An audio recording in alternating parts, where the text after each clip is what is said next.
trouble ain't no missing. Speak facts, let the world stop and listen. Barbarian swing, every boy hit the mark. Cut through the noise like flames in the dark. We the champions, ain't no retreat. Still sharp and steel, every word, every beat. On the mic or the stage, we control the game. Barbarian debate, yeah, they remember the name. Paint the battlefield vivid, every lyric's a stroke. Turn your whole team to ghosts when the truth is provoked. Bar for bar, I'm a titan, got the heavens in awe.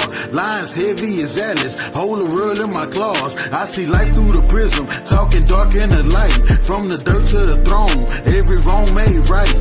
Barbarian minds, they got the truth in my veins. They talk heat, but they fire don't match my flame. Flip the map, global presence, I'm a legend in time. They clock out, I clock in, redefining the grind. Cutting lies like confetti, watch the fall of the sea. Barbarians hold the key, now they ain't safe in these streets. We the champions, trouble ain't no missing. Speak facts, let the world stop and listen. Barbarian swing, every point hit the mark. Cut through the noise like flames in the dark. We the champions, ain't no retreat. Still sharp and steel, every word, every beat.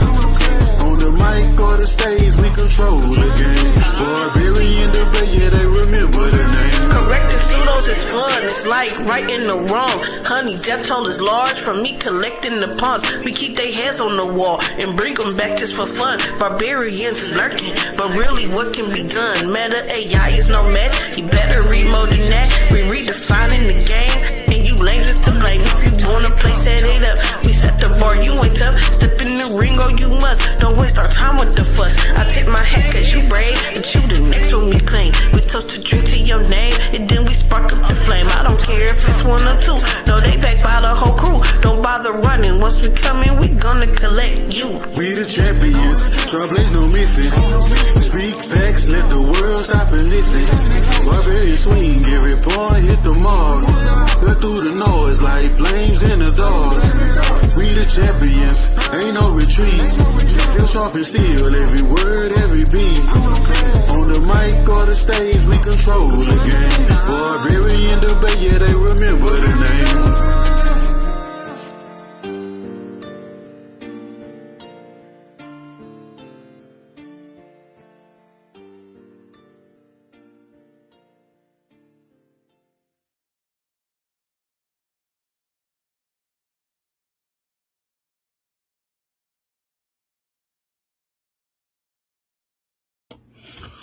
Yo, what it do? Hey, what's up? Yo, what it do? Hey, what's up?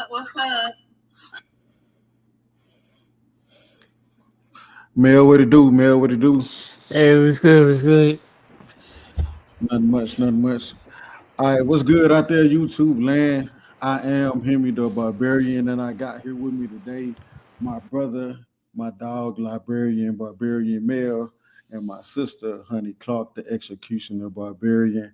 So what I wanted to do for y'all today is I wanted to have a quick show and do a presentation on this idea that God is some type of narcissist or mean-spirited individual that has zero disregard for human life. You know what I'm saying? I want to clear up some of the common misconceptions about his character. I get told a lot that I'm his judge. His lawyer. I'm not really his lawyer, but when you know somebody personally, then you defend that character, right? So that's all I'm doing. I'm defending my Father, the one who I love, which is God. All right. Honey, whenever you're ready, you can go ahead and throw up my presentation, pull it up to the stage, and I'll dive right in. All right. So the title of this is The Love That Let Me Choose Why God Is Not a Narcissist. All right. Welcome to this exploration of a question that troubles many people of faith and skeptics alike. Today, we'll examine the accusation that God's desire for worship might stem from narcissism. Through theological insight and careful reasoning, we'll discover how God's invitation to worship represents the purest form of love, one that respects our autonomy and seeks genuine relationship rather than control. All right. So the main question is God a narcissist for wanting worship? All right. So I'm gonna start with the common accusation. If God is truly loving and all powerful, why does he seem to demand our worship and praise? Doesn't that resemble the behavior of someone with an unhealthy ego?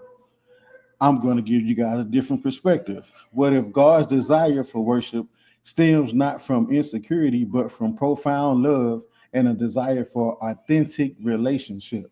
Right? So, on our journey today, we'll examine how God's invitation to worship reflects the highest form of love, one that values our freedom and seeks genuine connection.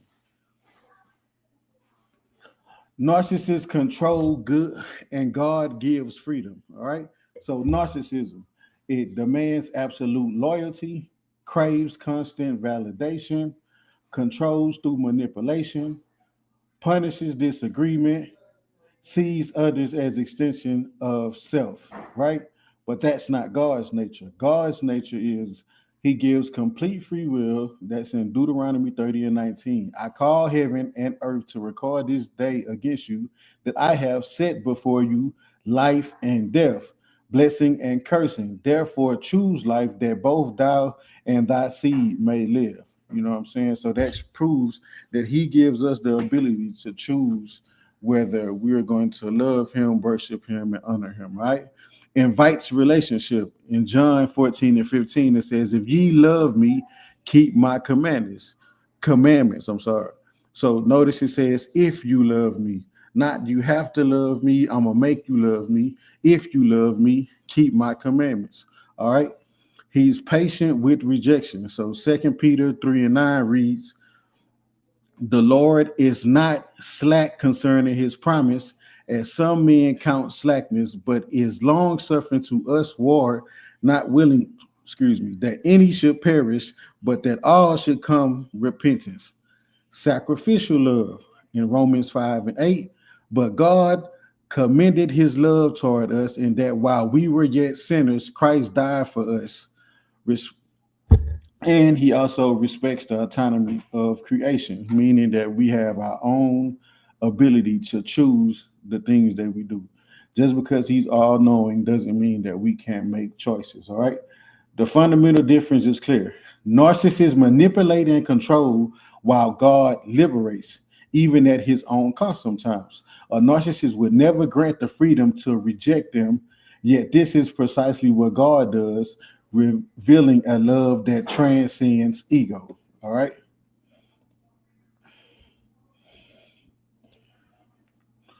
Worship aligns us with truth, not ego. Recognition of reality, acknowledging the source of all existence, right? Response to goodness, natural gratitude for life and love, relationship foundation, building connection through acknowledgement. Worship isn't about feeding God's ego, it's about aligning ourselves with the fundamental reality of our existence. As Psalm 103 reminds us, it is he that had made us and not we ourselves. Gratitude isn't demanded, it's the natural response to recognizing the source of life and love. Okay. When we worship, we aren't adding anything to God that he lacks. Rather, we are positioning ourselves to receive what he freely offers, placing ourselves in the path of his goodness. All right. Forced love isn't love at all, right? This is something that we all know because we all want genuine love, right? So compelled affection. Without choice, there is no genuine love. If I have to force you to love me, you don't love me. You're just fearing me and you're doing as I tell you, right? Freedom to choose. God gives the option to accept or reject. Authentic relationship, true connection emerges from willing hearts. I'm going to say that again. True connection emerges from willing hearts. Okay. From Genesis to Revelation, scripture consistently portrays God offering humanity choices. thou mayest freely eat. That's in Genesis 2, verses 16 through 17. And whosoever believes, John 3 and 16. Reveal a God who invites rather than compels, right? In the parable of the prodigal son in Luke 15, the father allows his son to leave despite knowing the pain that will follow. This painful permission is the essence of true love, a willingness to be rejected rather than forced affection. Okay? Marriage shows that we crave the same love that God offers. Um, I know the dating pool is crap in 2025, but marriage is something that has been long standing throughout history, right? And in marriage, people crave genuine, unconditional love. I know it's not always given, but that's what people crave. Real marriage requires free choice and consent, loyalty without coercion, patience and forgiveness, and voluntary commitment. Broken marriages reflect betrayal of trust, manipulation of feelings, control becoming abuse, loss of genuine connection, right? So the divine parallels in this is God as a bridegroom, right? This is biblical.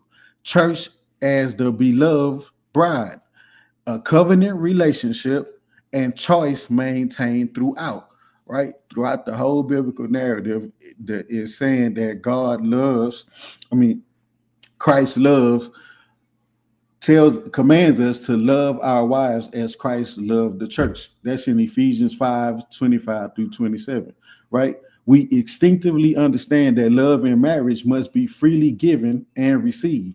We long for partners who choose us daily, not from obligation, but from genuine affection.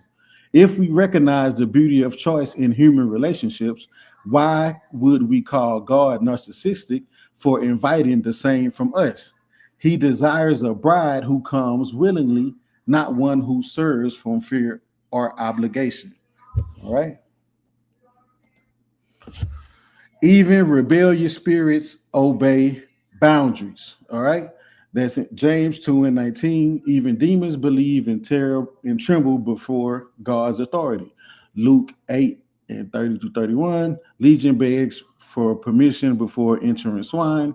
In Job 1 and 12, everybody knows that story. Satan requires God's permission in order for him to test Job.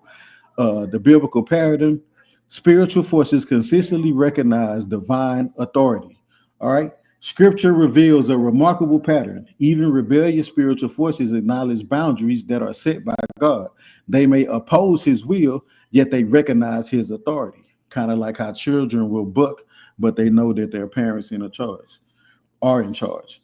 Demons beg permission rather than act independently, showing that even in rebellion, they operate within divine parameters. This pattern suggests that power without permission doesn't exist in God's creation.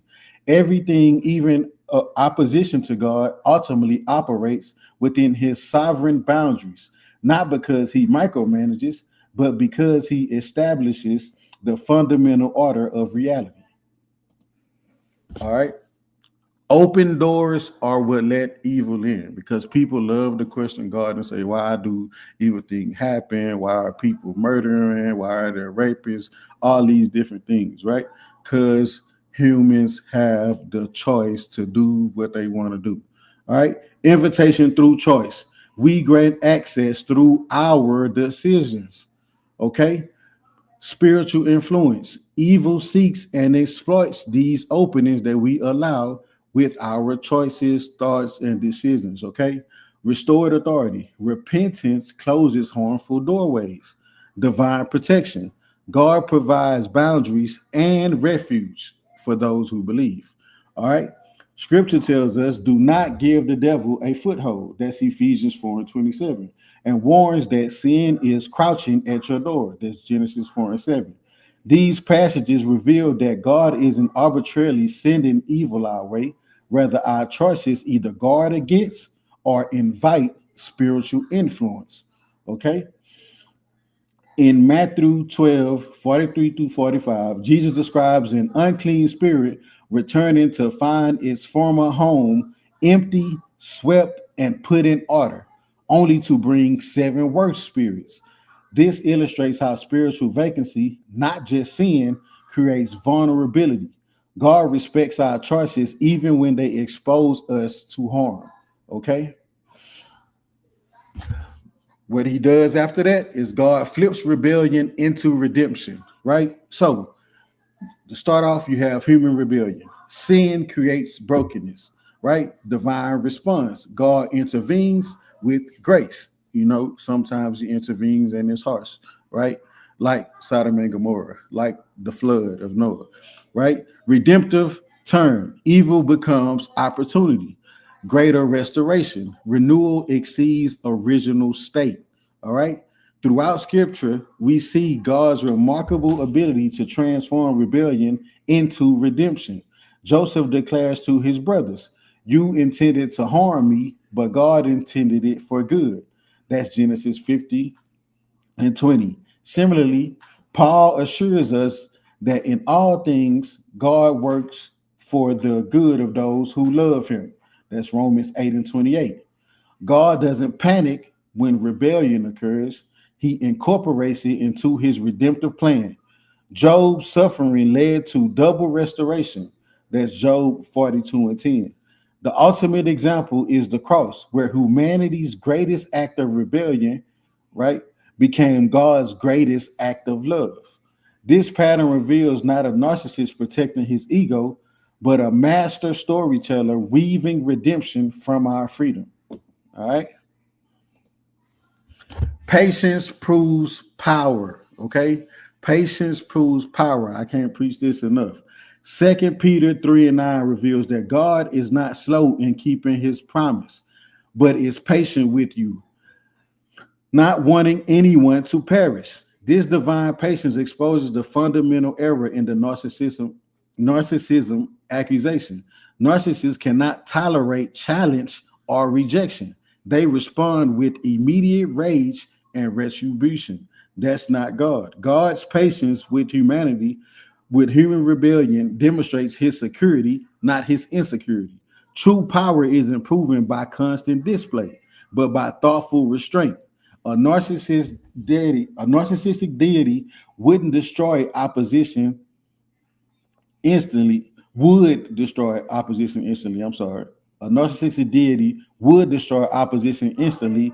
Our God bears with it patiently because his love transcends his ego. His patience isn't weakness, it's the ultimate strength, right? So for you guys out there, y'all know I love doing analogies. So here's an analogy. You know how people always say the guy that's cool, calm, collected, or whatever about his business, like that's the one that's not to mess with. The one that's always loud, yelling and screaming, you know what I'm saying? They tend to be pump faking a lot of the time. So that's what this is representative of. If you have true power, you don't have to put it on display. You move when necessary. All right. God doesn't need worship, he wants your love. Created for relationship. That's us, right? Worship exists for connection, not divine validation. Divine invitation is God offering relationship without coercion. Free will as love's proof, right? Choice confirms worship's authenticity, right? Worship as a response. We love because he first loved us. That's First John 4 and 19, right? The narcissism accusation fundamentally under underestimates and misunderstands God's desire. Unlike narcissists who need constant admiration to fill their empty core, God is complete within himself, the eternal Trinity existing in perfect love before creation. Worship isn't payment for God's efforts or his favors or appeasement of his wrath. It's the natural response of a heart that recognizes love, like a child's spontaneous hug or a lover's gaze. Worship flows from relationship, not requirement. God doesn't need our praise, he wants our hearts freely given in response to his. All right. So, my question to all you folk out there, if you're paying attention, I hope you were. uh, will you choose love? Right? This is something that we all crave fundamentally. Why do we want love? Why do we try to choose love? Why do we seek love? Why do we seek affection, relationships? Right? Because that is God's character. All right. Recognition. Acknowledge that God respects your freedom to choose or reject Him just as a spouse would. Right? Reflection. Consider how control creates fear while freedom reveals real love. Right? In a marriage, in any relationship, people tend to try to run away or escape controlling partners, or any interpersonal relationship. We try to get away from those because we don't like being controlled, right? We don't like someone trying to manipulate or instill fear in us, right? This is fundamental. So that's who God is. He allows us to make decisions, right? Accept the invitation to authentic relationship rather than empty religion. All right.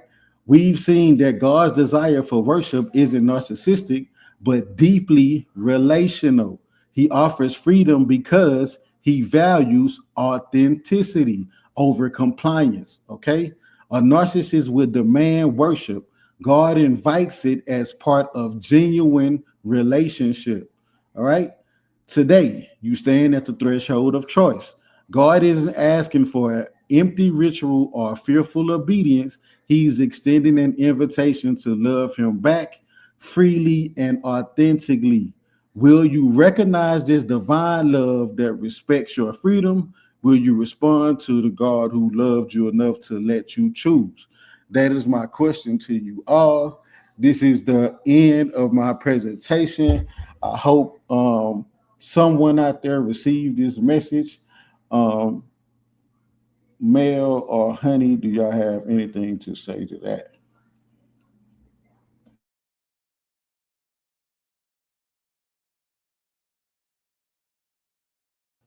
Hello? Yeah, you say hello. Yeah, you just quiet. No, I ain't just quite. I asked y'all a question. I said I could concluded the presentation, and I asked did y'all have anything to say, any input, any ideas, Well, no, because I disagreements. feel like, of course, he's not narcissistic because he's God, and people who are narcissistic think that they're God. Okay, okay. What about you, Mel?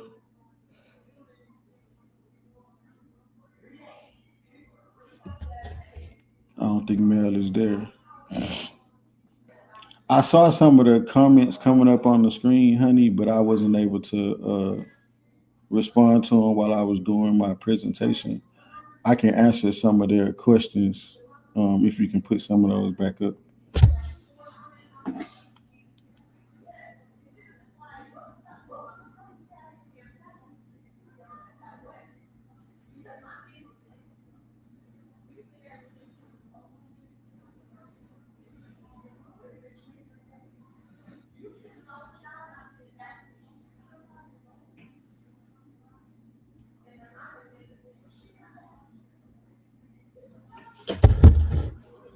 Honey, Yes.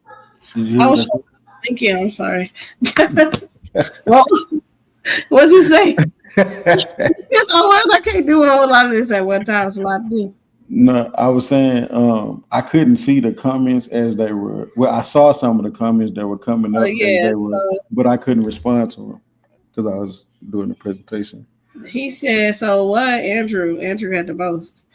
He said, if you don't pray to him, you will go to jail. I mean, you'll go to hell. So how does that work, right? Because if oh wait, that's not what he said. He said if a woman says, "If you leave me, I'm gonna kill you," you wouldn't say that that's a healthy relationship. That's not what God doesn't say. If you leave me, I'm gonna kill you. Though He just says you choose life or death because He gives you life, right? He's the creator. That's what I'm saying. The woman didn't give you life, but our parents do say that. I brought you in this world. I'll take you out. You know what I'm saying? So that's the same type of relationship that God wants to have with his children, right? I mean, yeah, but I mean, okay, I guess. But your parents can't tell you that either. They They, do. okay. I mean, they do, but it's not. Also, they said the flood was narcissistic. He said the flood was it narcissistic? No, I just said that everything works for his redemptive plan. So the flood was because of us. That's not narcissistic. If my well, not just because of us, because of us and the Nephilim, right? It was too much corruption going on. So the flood was to get rid of that, start over anew, and then continue on with his divine plan. That's not narcissistic.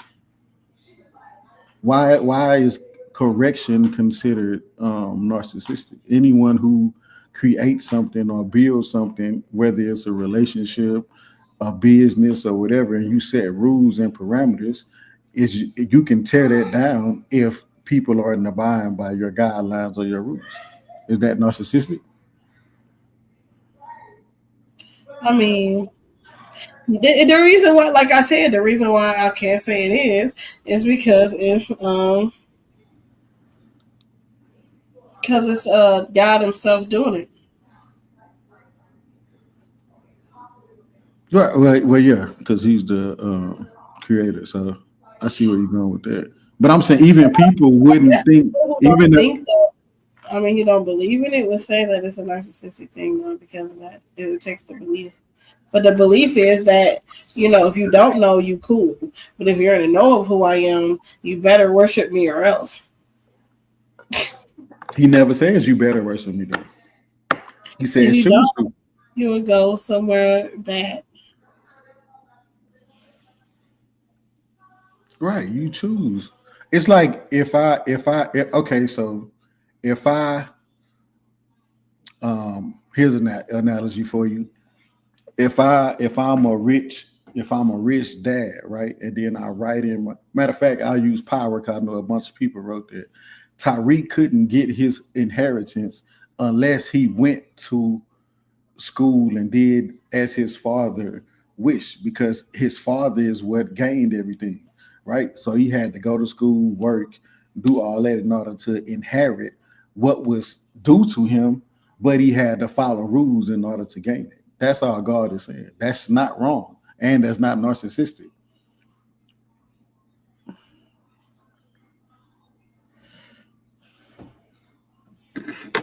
Okay. Hold on.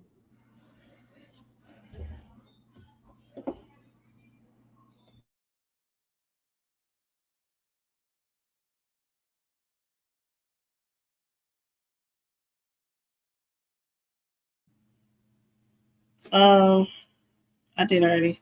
So you got another comment. If these books are God's divine word, why are they the source of so much confusion, chaos, and control on Earth in real time? The text isn't the issue, it's people, it's us. I keep saying it's our interpretation, it's what we want to do with those texts, right? It's how we want to present those texts. What are our reasons for sharing the text? Most people, well, a lot of religion, right, or a lot of cults, whatever, use these texts, right, for their own benefit instead of actually drawing people to the creator. You know what I'm saying? So that's really the issue. It's not the text himself, it's how the texts are used, right? And I always use my famous belt analogy. Belts were not created to whoop people's asses, they were created to hold people's pants up, right? You ain't gonna say that the belt is a bad item. I'm just saying you're not gonna say that the belt is useless because parents been using it to whoop ass for the past 30, 45 years. You see what I'm saying? You still understand that the belt is a genuinely good thing that was used to hold up our britches. You know what I'm saying? So just like God's word was supposed to be used to draw us closer to Him and reveal things about Him, but people misuse that thing. That answers that question.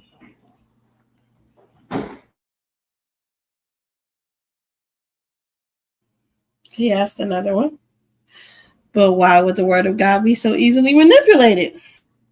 It's not easily manipulated. It's just that, okay, free. I just did a whole presentation on we have the freedom to do what we do, and God's turns, right, what was sometimes meant for bad into his overall divine greatness or good plan. So it may seem like it's bad now, right? But it's not all bad. It's not easily manipulated. We just far away from the original forefathers of the church and stuff like that. You know what I'm saying? The real G's. You ain't nothing like that, nigga. You's a fake, a phony, a fraud. Hey, don't come up here with that BS because I will. I got my Simply Great. I'm going off that Simply Great right now, and I get to acting the fool when I get this in me. Hey, Himmy. Come up here with that bull. What's the definition of a narcissist? Joshua being Bantu. hey, Himmy. Do God accept everybody? Do he accept everybody? Yeah. Yeah. Would he accept Greg Phillips? What? What? Yes. It's our choice, right? He created us all, so why wouldn't he accept his creation? That makes That's no what sense. I was trying to tell somebody. I just got in an argument with somebody about, accepting Greg Phillips. He can be redeemed. I'm a Southern Baptist, so my background is Christianity, so I know all about this shit. My grandma was a Christian, and her mama was a Christian too. So shit, they've been putting in work for like their whole life, man. Oh, But your middle name Christian, your cousin their middle name Christian, your on mama God, on God, bro, for real. Oh, okay. So what sparked the conversation about being a narcissist? The conversations that I've been having in the past few days in the back chat about how God operates, you know what I'm saying? Why he operates, how he operates, and whether or not he is responsible for evil. So that's why I touched on in my slides that we allow evil, the spirit of evil to operate within us with our choices. You see what I'm saying? We don't, just like Adam and Eve in the beginning, right? He gave them a choice. He said, hey, do not eat from this, right? The serpent came, was deceptive. They chose to disobey, right? Boom, evil. You see what I'm saying? So that's kind of what's been sparking it. This is a conversation I've been having over the past few weeks in the back chat. Oh, All Lord. right, hold on real quick. So you saying God not a narcissist, right? Correct. God not a narcissist. So he's not arrogant? I didn't say he wasn't arrogant. I don't think he's arrogant, but no, that's two different things though. I can be arrogant and not a narcissist. All right, now I'm just reading off the list of shit that'll make you a narcissist. Arrogant with a grandiose sense of self-importance. God ain't got a grandiose sense of self-importance. No, he's the creator. What? All right, so we got to check that off the box. All right. So what about belittles and exploits others for personal gain? Come on, bro. Nope. That's where you lose. What? What? Who does he belittle? He did that. Who does he belittle for personal gain? The damn Bible say the other nations among you are as spittle. What are we talking about? That's belittle. I said no. I said who does he belittle for personal gain? He destroyed Egypt, spoiled it. That was for Israelites. I said for his personal gain, for his name. It says for his name to be glory, right? His name, he is who he is. I'm saying that Israelites were appointed to be the light to lead people to him. But what did he do for his own personal gain? He did it for his own personal gain, so his name can be exonerated. No, he did. And venerated over all the other gods of Canaan and shit. What you talking about? He shitted on them niggas. He sent motherfucking the goon squad to Egypt, killed them niggas, washed their ass up in the sea, so his name could be glorified. That's what the scriptures say. That's not true, bro. You making it up. That's not true? No, that's not true. He doesn't do that for his personal gain, bro. What he gain? What does he gain out of that? All right, so if a nigga in the street and he putting all this work in, he trying to get his name up, right? He's That's the same. God. His name. People gonna mention him. So if nobody ever preaches the gospel, if people stop preaching the gospel, there's still gonna be people saying whether they believe or don't believe in God. That's gonna be forever. He don't gotta do nothing for that to happen. Yeah, he did because you had to have the No. Israelites run in Canaan, kill them Canaanites, take over their land, get rid of their gods, get rid of their rites and rituals, so Yahweh could be venerated and be seen as the supreme deity of the land. He got his name up, he got his weight up by smoking He niggas. is the supreme deity. No, he had to become the supreme deity in that land by smoking all the other niggas that was repping other sets, nigga. Have you ever created something or owned anything? Yes. Okay, so if someone is stepping on your creation, stepping on your stuff, right, trying to rip what you created and what's right to you, rightfully so, from you, what are you gonna do about it? You gonna just let them take it, or are you gonna defend that? Who stole something from God? What do you mean? Why the fuck is God need the niggas, bro? What does God own? Everything. That's what I'm trying to tell you. If he own everything, then what he worried about somebody stealing some shit for is his anyway. I just did a whole presentation. He want our love, bro.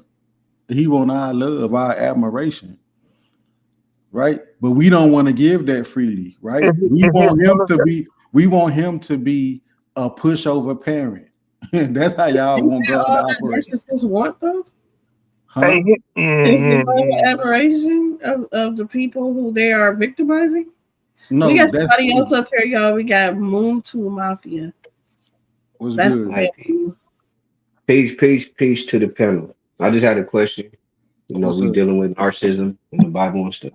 Would you consider like a trait of narcissism being like somebody that has a strong sense of self-importance, like an over-exaggerative sense of self-importance to somebody? Would you consider that a form of narcissism?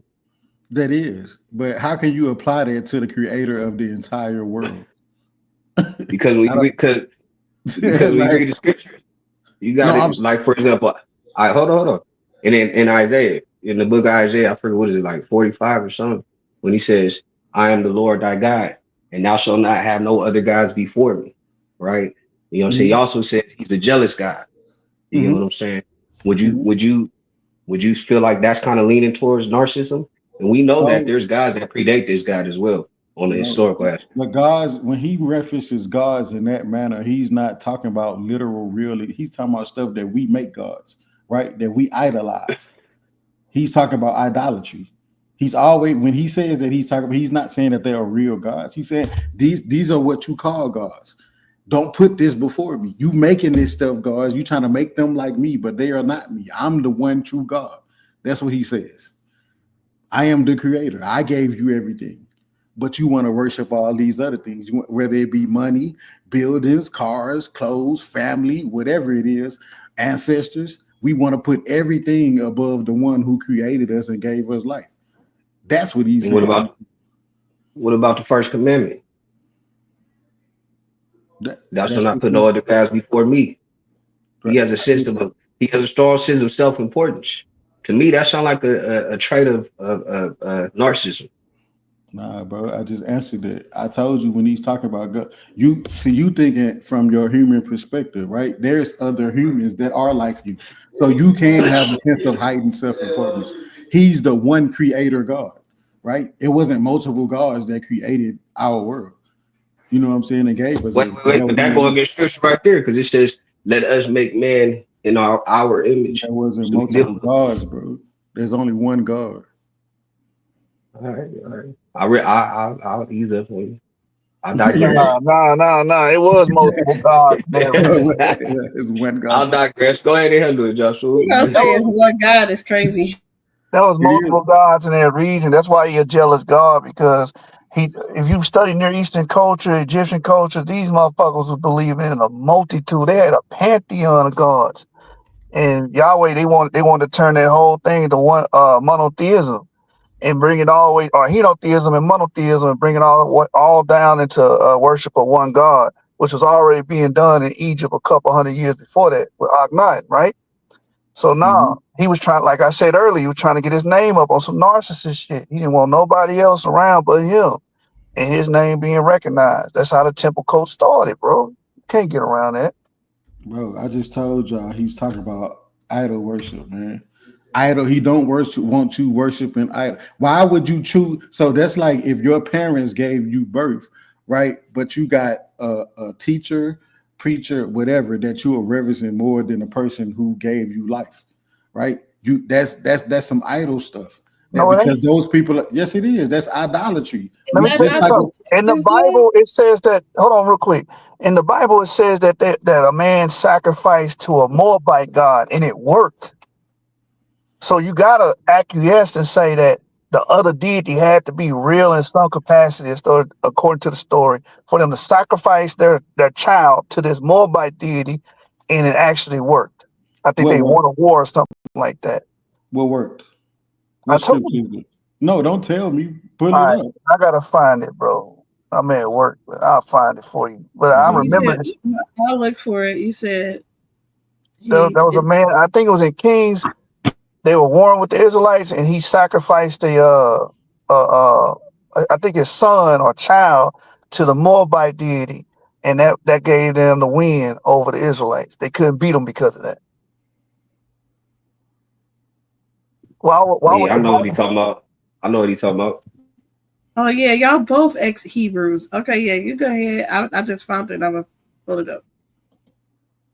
Yeah, like come on, bro. At the end, come on, bro. Like it was a competition. Like one person pushing their brand, like one person pushing Nike, the other one pushing Adidas. You know what I'm saying? You got Giuseppe's over here. Everybody trying to push their brand in this bitch. No, that's not how it works, bro. There's only one creator, bro. You keep talking about because people worship other stuff. People worship celebrities now, right? Look at Michael Jackson, right? Michael Jackson is an idol. To some people, he's God. You see what I'm saying? He's not a real deity, even though people deify him. You see what I'm saying? Tupac the same way. These aren't gods. I got another question. What's up? The Tower of Babylon. You know, the whole splitting of the tongue and all that. Would you consider that in a trait of narcissism? How he's basically I'm talking about the Tower of Babylon when he split the tongues, the nations, the tongues and all that. You know, pretty much all the nations was on one accord, and the Most High he was against that. And by him being against that, you know, what I'm saying he reacted in a kind of narcissistic type of way. If you ask me, why did he split the tongues and confuse their languages? Why? They was all on one accord. They was united. It wasn't just because they were on one accord, bro. That's fault. He did it for you. Why did he split the? You tell me. You bringing this up. Hey, look, I'm stupid. This is a question. I'm gonna pull it up. I'm gonna pull it up. It's crazy. Because to me, that's how, like, you know what I'm saying? I'm getting mad. Like, oh, y'all ain't doing what I said. Okay, damn. You feel me? Y'all ain't listening to me, or, you know, doing shit how I want you to do shit. So, you know what I'm saying? Logic, every parent that hands down discipline is a narcissist, bro. That is what y'all keep saying to me. This is what I keep getting from y'all. Any parent, boss, right, owner of something is a narcissist because they have rules and guidelines. And if you don't follow those, then they punish you for it. That don't make somebody narcissistic, fam. Check this out. I don't got no problem with God being a narcissist. I don't got no problem with the Bible. Yeah, I can see it. It says, and they beat down the cities, and on every good piece of land cast every man his stone and filled it. And they stopped all the wells of water and felled all the good trees. Oh, you zoomed out. I'm on my phone. Hold on. Only in Keharseth left they the stones thereof, howbeit the slingers went about it and smote it. And when the king of Moab saw the battles was too sore for him, he took him 700 men and drew swords to break through, even unto the king of Edom, but they could not. Then he took his eldest son, that should have reigned in his stead and offered him for a burnt offering upon the wall. And there was great indignation against Israel, and they departed from him and returned to their own land. So why did this sacrifice work? According to the narrative, this sacrifice worked. He sacrificed his oldest son to the Moabite deity, and the Israelites were not able to defeat the Moabites, bro. Talk to me. Then he took his eldest son that should have reigned in his stead and offered him for a burnt offering upon the wall. And there was great indignation against Israel, and they departed from him. Yeah, and returned to their own land. What was the great indignation? What do you mean? Because he sacrificed his son to his God. That's it. What happened? He just sacrificed. He don't explain exactly what happened, but it seems that his sacrifice to his God stopped the damn. Because before you get to that point, it seemed like the Israelites was winning, cutting down their trees and shit, stopping their water supply. That spells death. But the next verse, he's like, fuck this shit. I'm going to sacrifice to my God and venerate my God and get you niggas off my ass. That's what happened. That make it seem from a reader standpoint that the deity got to have to be some kind of real deity or something. Correct? No. Oh my God. You got Satan saying that, bro. Come on, man. Go, honey, pull up 2 Kings 17. Hey, I'm gonna mute out. I gotta go do something, but I'm gonna be right back.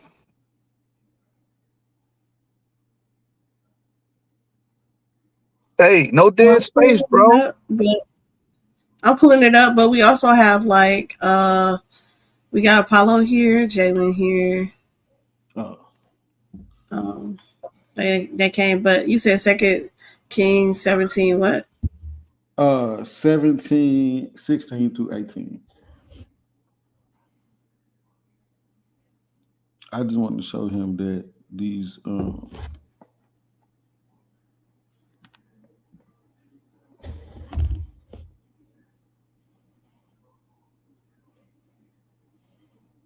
so this is kind of what happened in Israel. It says, and they left all the commandments of the Lord their God and made them molten images, even 2 calves, and made a grove and worshiped all the host of heaven and served Baal. And they caused their sons and daughters to pass through the fire and used divination and enchantments and sold themselves to do evil in the sight of the Lord to provoke him to anger. Therefore, the Lord was very angry with Israel and removed them out of his sight. There was none left but the tribe of Judah only. So this is kind of why they were defeated by the Moors, because they had abandoned God for those idols, those false idols. That kind of sounds like a cop out. That's not a cop out. Go. I ain't gonna keep bouncing you around. What's up, Apollo? You can take me to another place while y'all talking there. Jeremiah 19, 4 and 5. I'm gonna show you what he responded about the innocent. What's up, bro? What's up, y'all? Welcome Apollo back. Morris Barbarian in the building. Yes, sir. What up?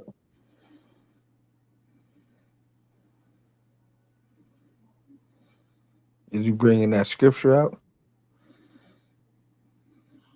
Yeah, which say it again? You said Joshua. No, I said Jeremiah. Oh, I must want to go to Joshua. What? That might be the Spirit speaking to you. Might be right. Jeremiah 19, 4 through 5.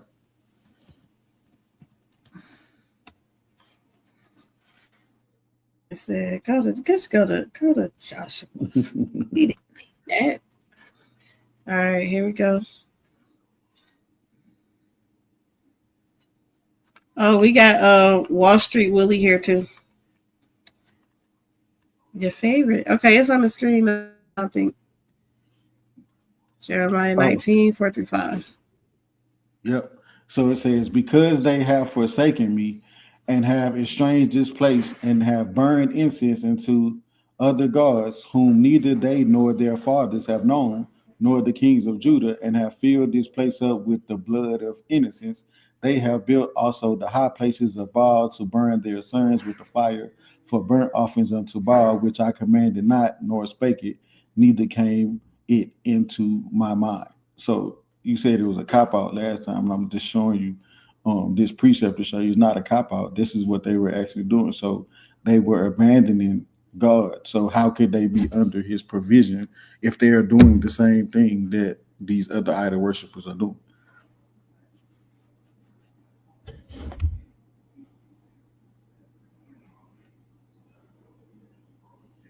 All right. So anybody else? Because I don't know. Oh, but look, guess what's in Joshua? go to Joshua 1:7-8. Oh, Joshua. Dang. Yeah. I was right. You said 7 and 8. Yeah, Joshua 1:7-8. So, see, I told you it was a spirit working through you because this confirms what I was saying. Only be thou strong and very courageous, that thou mayest observe to do according to all the law, which Moses my servant commanded thee. Turn not from it to the right hand or to the left, that thou mayest prosper whithersoever thou goest. This book of the law shall not depart out of my mouth, but thou shalt meditate therein day and night, that thou mayest observe to do according to all that is written therein. For then thou shalt make thy way prosperous, and then thou shalt have good success. So again, as long as they were following God's law and following the commandments and stuff that Moses had given to them, they would have succeeded. But when they start following the way of the idols and the other idol worship and stuff like that, that's why Israel was ultimately defeated. I don't know if that gets along, if that gets around him sacrificing his son to the Moabite god though, because like he sacrificed his son, and the Israelites said bye bye. But that's what I'm saying, because that's what I'm saying. If they believe in idol worship at that time, right? Because they believe in it. That's what I'm trying to tell you. So because they believe, they're no longer believing in their God, right? And the power that He's bestowed upon them, they believe in these idols. So once they saw Him do that, they backed off. Not because they couldn't win, because that's what they thought. That's what I was trying to tell you. They are worshiping those same idols. Anybody else had a question or statement? Kenny or Apollo? I'm just taking it in for the moment. I got a statement. You got a statement? Yeah. When they was asking Himmy about him being a narcissist, right? I'm saying like in the totality of things, right?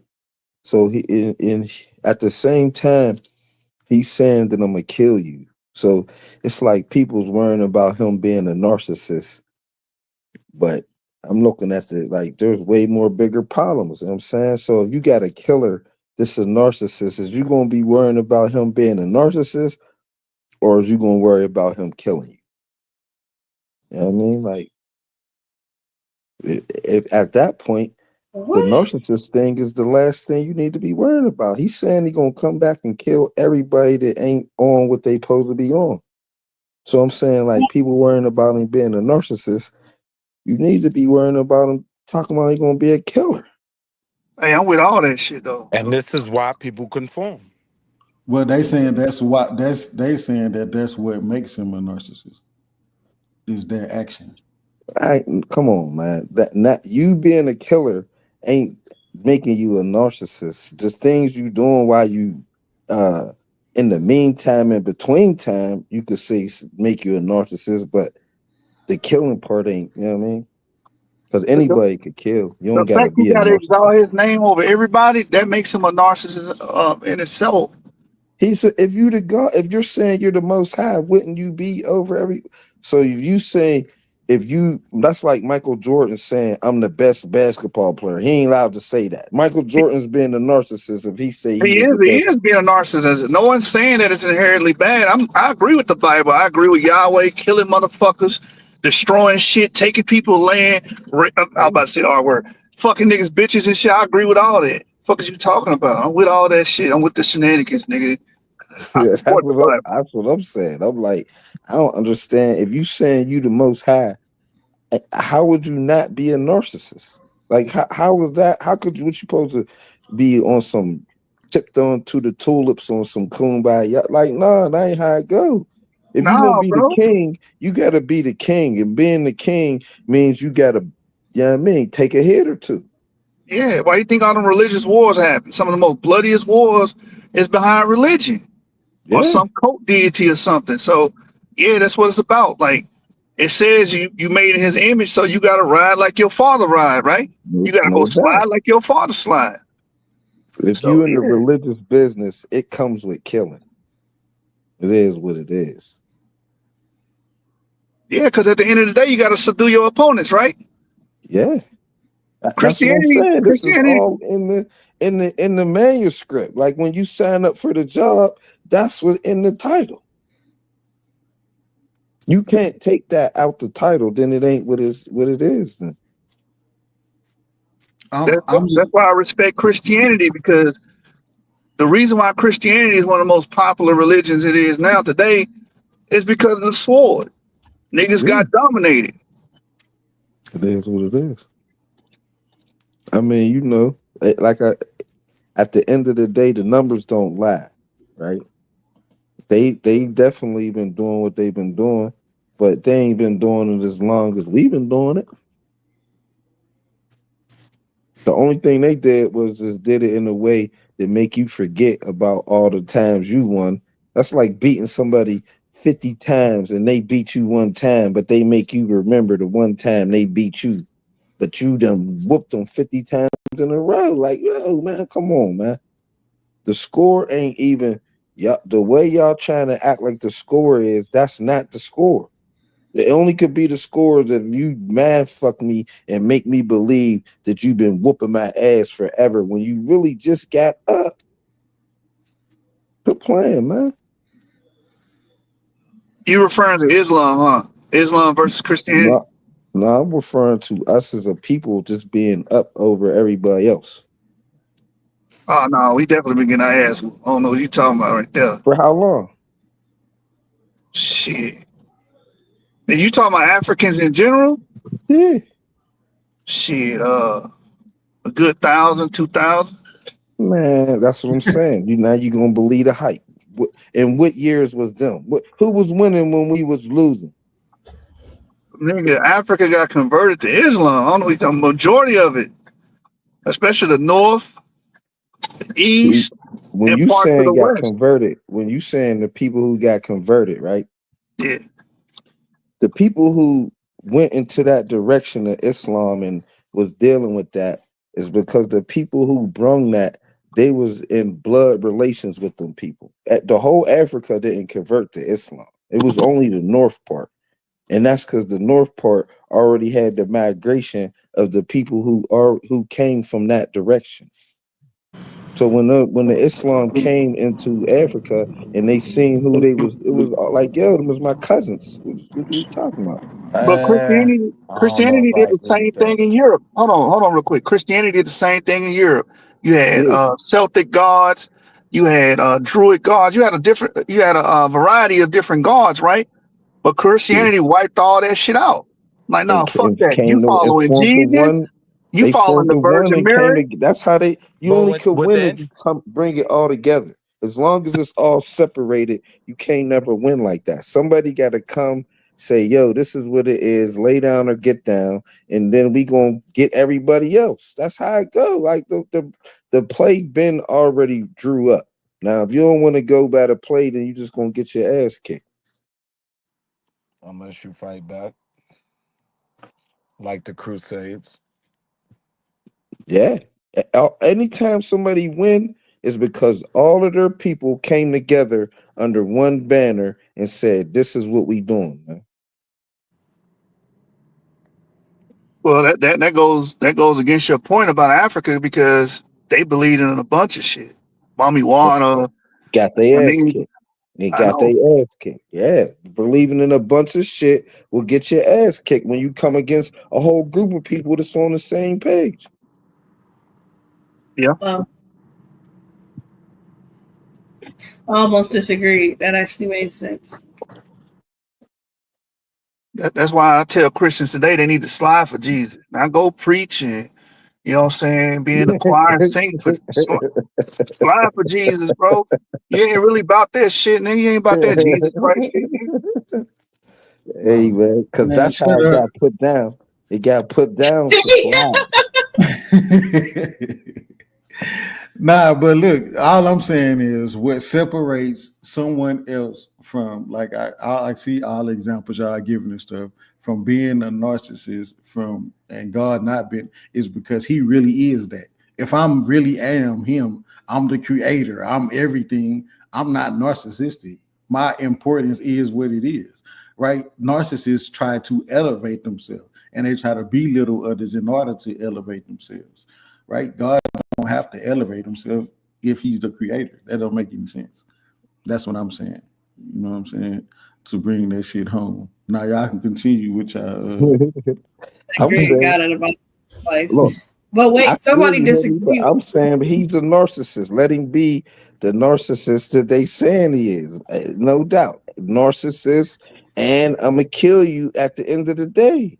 So worry about me killing you or worry about how I'm going to treat you. Which one are you going to worry about? Now that is more true to the translation of what I read. Like, Straight up. So, in this thing that you read, right? I think you read this. This was about Assyria. It was about a different. This was in what is this? 2 Kings 17. So they're calling you out on that, like saying that how can you apply this to the war that Joshua was talking about, where dude sacrificed his child and Israelites left. Because I'm applying their disobedience to their downfall. It applies to everything. It started in Joshua, then in Second Kings. Why look at the David? He was a king. What was his downfall? Disobedience, lusting for women. His wives were literally idol worshipers, all that different stuff, and that caused him to sin against God. So that's what that's my point in bringing it up. It's not just applying that applies to all their disobedience. Ain't that kind of a cop out too, though? That's not, how is that a cop out? It's God says if you follow because my it's just name, like, I will always to protect me, you. if you look at Israel, right? Because that's how I was about to say this. Because Montu said Israel is the wife, right? If you look at Israelites as a whole, like as one, they react and they're treated like a battered wife. You know, whenever the God like puts his wrath on them, then it's like, oh shit, we must have did something wrong. Let's do something to make you feel better. Let's try to get his mood turned around. Da, da, da, da. You know what I'm saying? They turning on each other. Was it you? Was it this person? Somebody pissed them off, right? And then it's like the whole time they're constantly trying to get him to be happy. Say that one more time. You said The whole time Israel is trying to get him to be happy. So every time that he comes against them, which he constantly does, I'm about to make these people be your masters. I'm about to put plagues on you.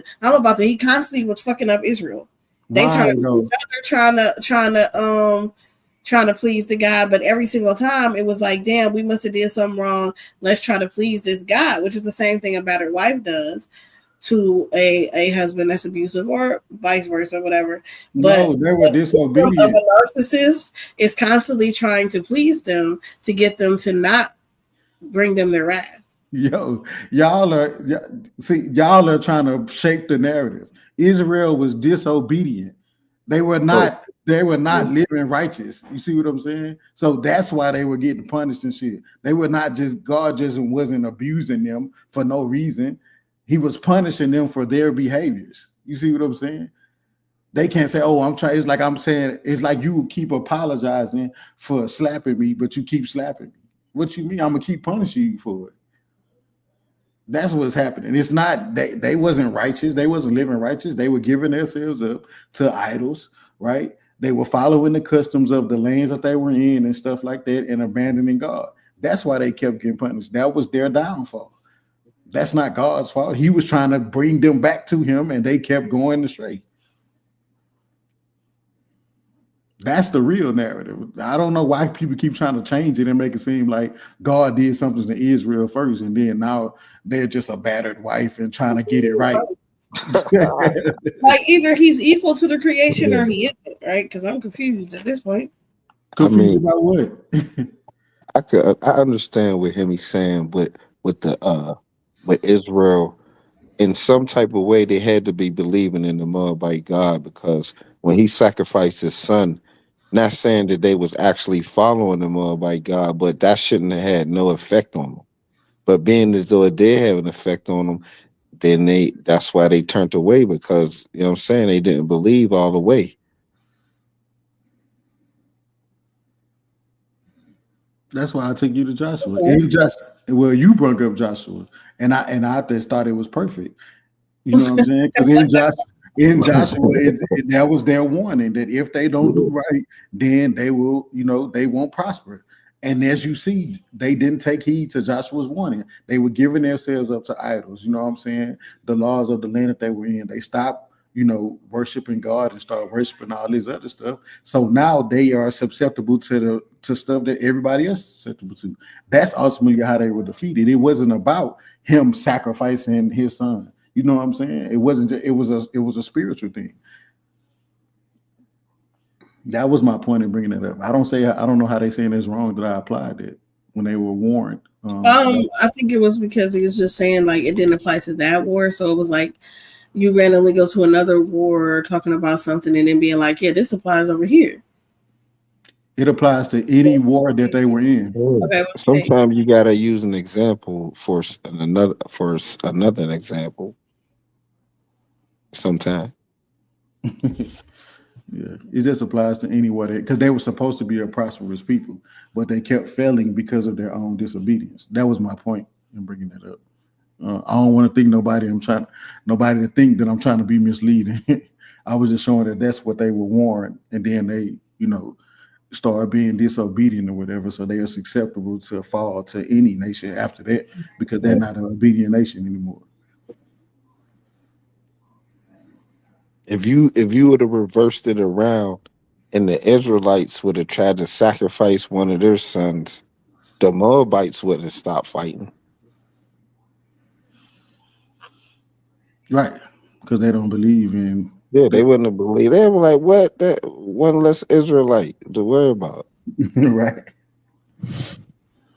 And that was kind of my point. But yeah, that was a good question. I'm not sure who asked it, but yeah, I applied to the Assyrians, the Babylonians, the Greeks, the Romans. You know what I'm saying? The Arab, Muslims, whoever would defeated Israel at any point. They had the power to do that because Israel was disobedient.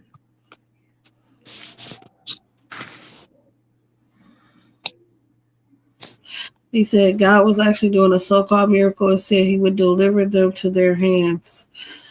Oh. He would deliver the Moabites to their hands?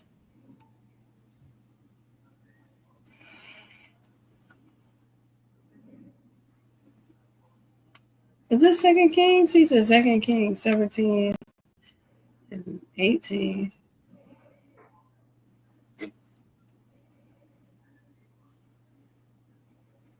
She said to read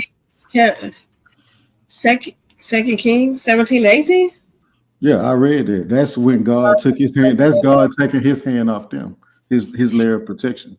That's why they're able to be defeated. And therefore, for anger, Israel removed them out of his sight, and there was none left but the tribe of Judah only.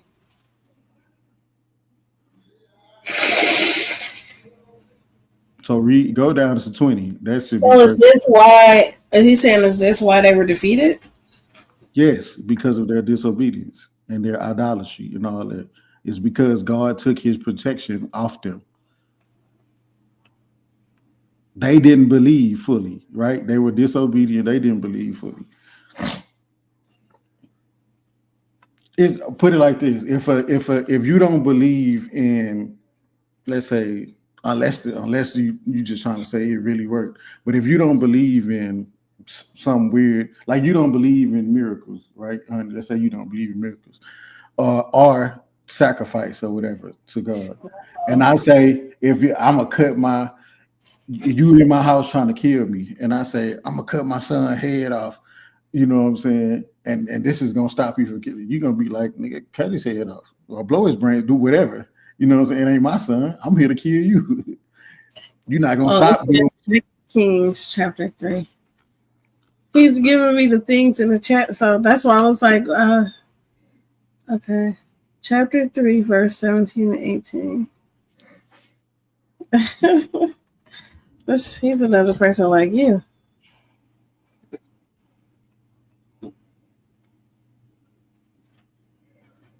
This says, okay. So I'm going to just read it. So 2 Kings 17 and 18 says, for thus saith the Lord, ye shall not see wind, neither shall ye see rain, yet the valley shall be filled with water, that you may drink both ye and your cattle and your beasts. And this is but a light thing in the sight of the Lord. He will deliver the Moabites also into your hand. Mm-hmm. Okay. And he said, go down to 26 and 27. Oh, and then it didn't happen. Why didn't it happen? That's what he's saying. So in the beginning, he said that he was going to deliver the Moabites to their hands, but then you read down to what actually happened, and the dude sacrificed his oldest son, and they left. So the Moabites weren't delivered into his hand. So no, but that was they weren't delivered into his hand. Why he oh, said okay. That? Yeah, they weren't delivered. If you go back up, that is because the Israelites themselves were offering sacrifices and stuff too.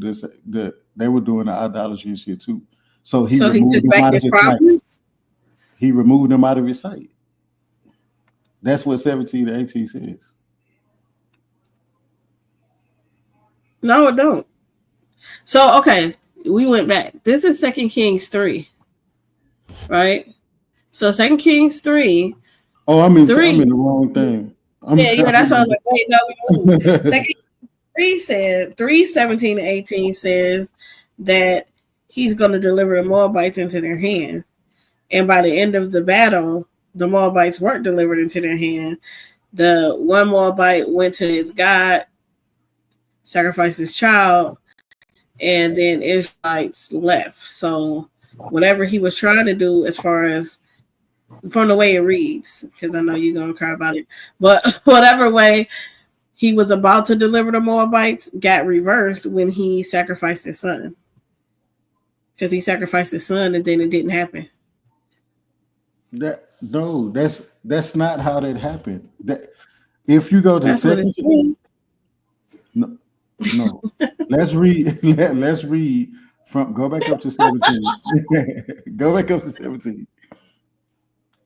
Where he said, because that's him talking about he's gonna provide the water supernaturally, right? Yeah. All right. So then let's read from there all the way down to 18. Okay. Yeah. You want to read them all? Yeah. You want to read it, or you want me to read it? I want you to read it. You're gonna sound more pastoral. Okay. This is 2 Kings 3 for people watching, right? We're gonna read this because Himmy don't think that God got by Shemash. So, for thus saith the Lord, ye shall not see wind, neither shall ye see rain, yet the valley shall be filled with water, that ye may drink both ye and your cattle and your beasts. And this is but a light thing in the sight of the Lord. He will deliver the Moabites also into your hand. Ding. And ye shall smite every fenced city and every choice city, and shall fell every good tree, and stop all wells of water, and mar every good piece of land with stones.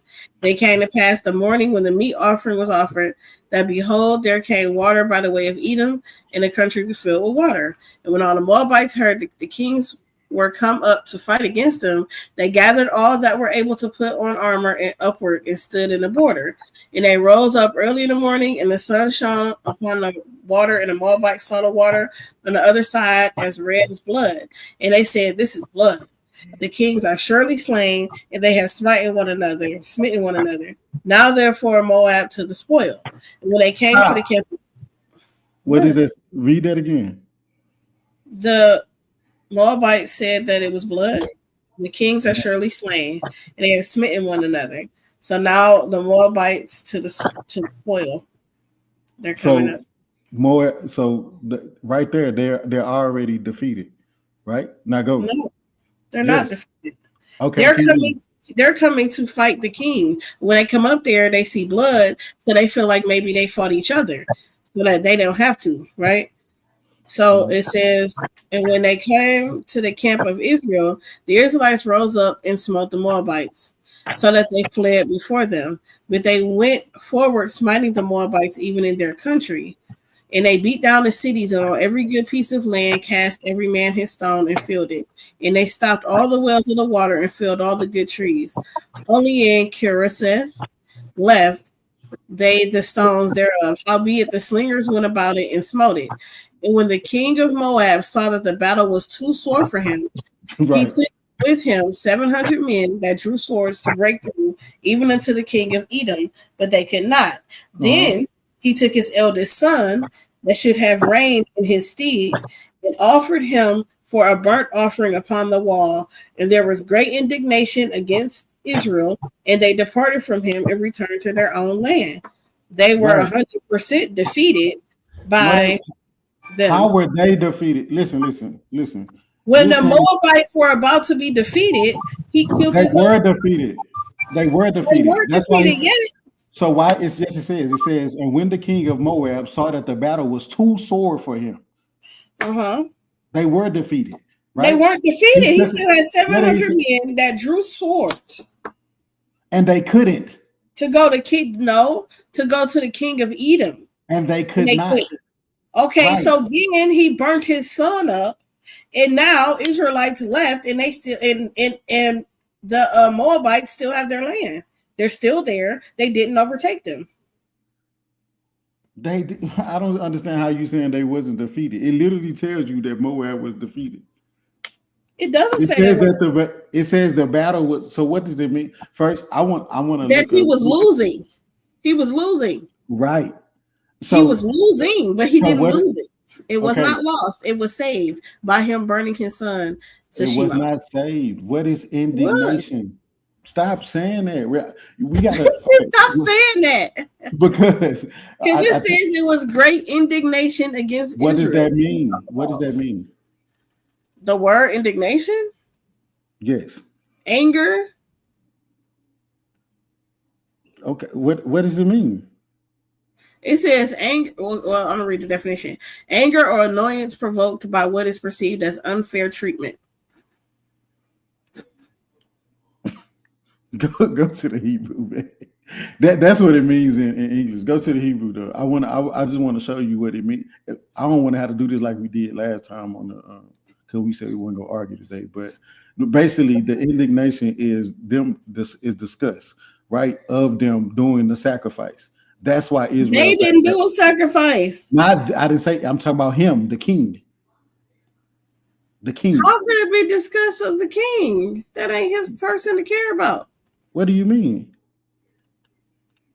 That's not his person to care about. So the king didn't. So you're saying the king didn't move out of desperation? That's the king of That's the king of the Moabites. I know. Okay, but that's what they're saying. That's what caused the indignation when he's.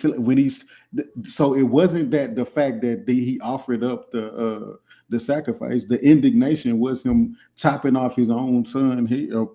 sacrificing his son against the wall or whatever. That was the indignation. But the indignation was against Israel.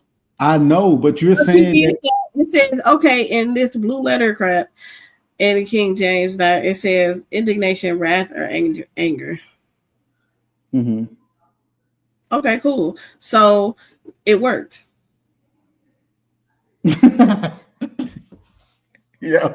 It didn't work in the sense of y'all saying that it was a god that this Moab king was worshiping, so he's sacrificing that God saved him. That's my point. I'm sorry, this is crazy, because if it had happened the other way around, you would be like, yeah, see, my God, all powerful. But it's the other way around, and it's like, no, because our God wouldn't tell you to cut off your son's head in order to prove his wrath. He would destroy a whole city. He would destroy a whole city. He wouldn't? Didn't Moses get saved from chopping his son's penis and throwing the blood everywhere?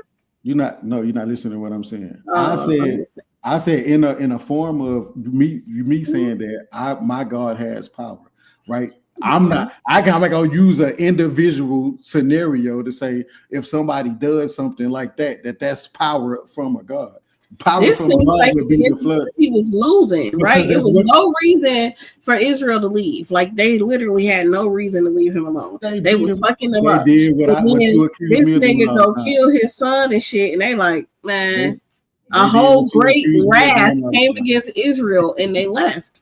Where was this wrath before he killed his son? It wasn't there afterwards. So, and on top of that, their God had said they was going to deliver Moabites to him, and it didn't work. Once he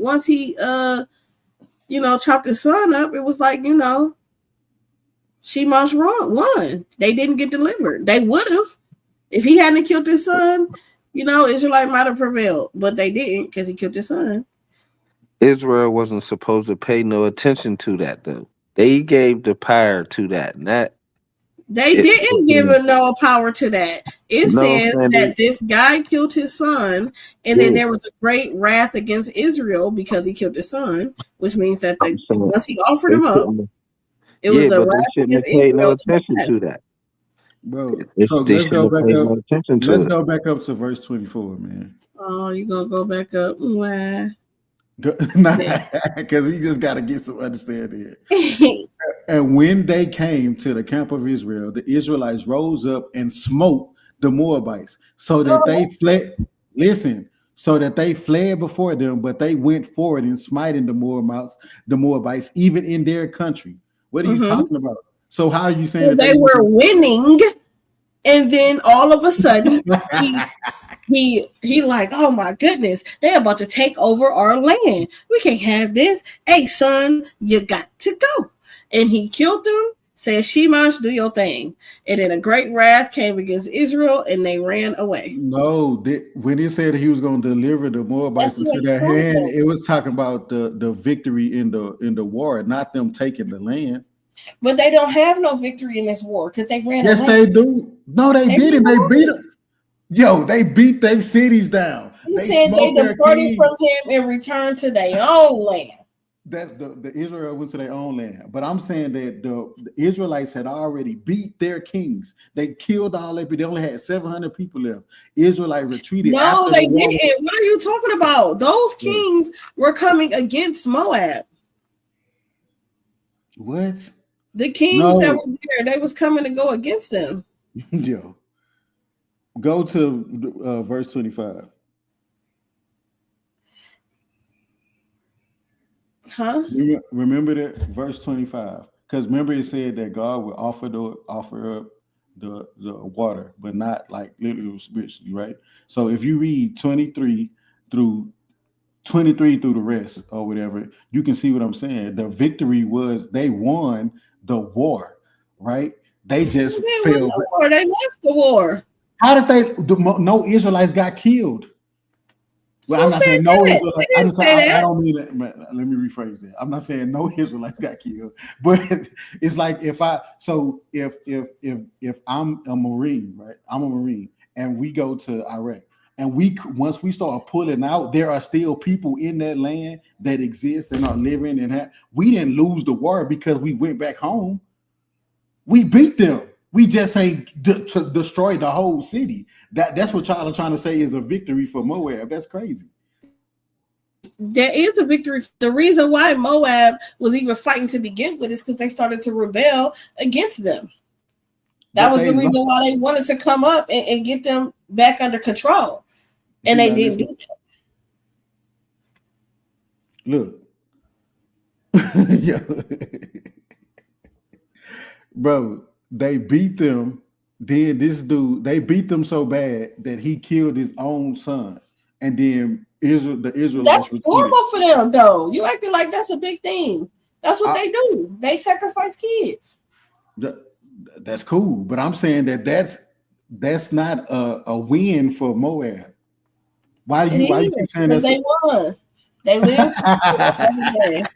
Some people gonna live. So in a war, that's what I'm saying. You gotta understand it. Look at it from a war perspective. Not y'all think that they supposed to take over all the land. That's not what he meant. He gonna. As me being a Moab, I don't look at that as a win. That's an L right there. You gotta look at it from a war perspective. Moab lost the war. Israelite just retreated when he did that egregious act. That's why I says it caused great indignation. Because see, the Moabites heard that the kings were to come up to fight against them. So they gathered all that were able to put on armor upward and stood in the border. Mm-hmm. What are you saying? Like they came to do that, but they didn't even get to kill him. The kings was killed. The Moabites didn't get to kill the kings. The Moabite kings were killed. What? Yeah. No, it's when the Moabites heard that the kings were to come up to fight against them. They gathered all that were able to put on armor and upward and stood in the border. The kings were coming to fight the Moabites. So they came and stood in the border. And when they rose up in the morning and shit, the kings that were coming to fight them were dead. Nah, God tricked the Moabites. The Moabite kings died, honey. They got tricked to come across the water because they thought that the other kings had fought each other, but that was a trick from the Most High to deliver the Moabites into their hands. How? Because they thought that when they think it was a trick that came up against the Israelites. Well, no, it was a trick against the Moabites. The Moabites thought that those kings fought each other, and that's why the water. Where does it say that they didn't? Because soon as Israel came across the thing, Judah, they killed all the Moabites. They didn't kill all the Moabites. We know that. All the ones that was there.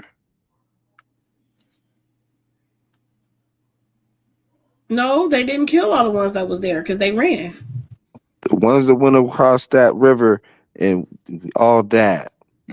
They say they smote the Moabites, beat down the cities, stopped the wells, and felled the trees.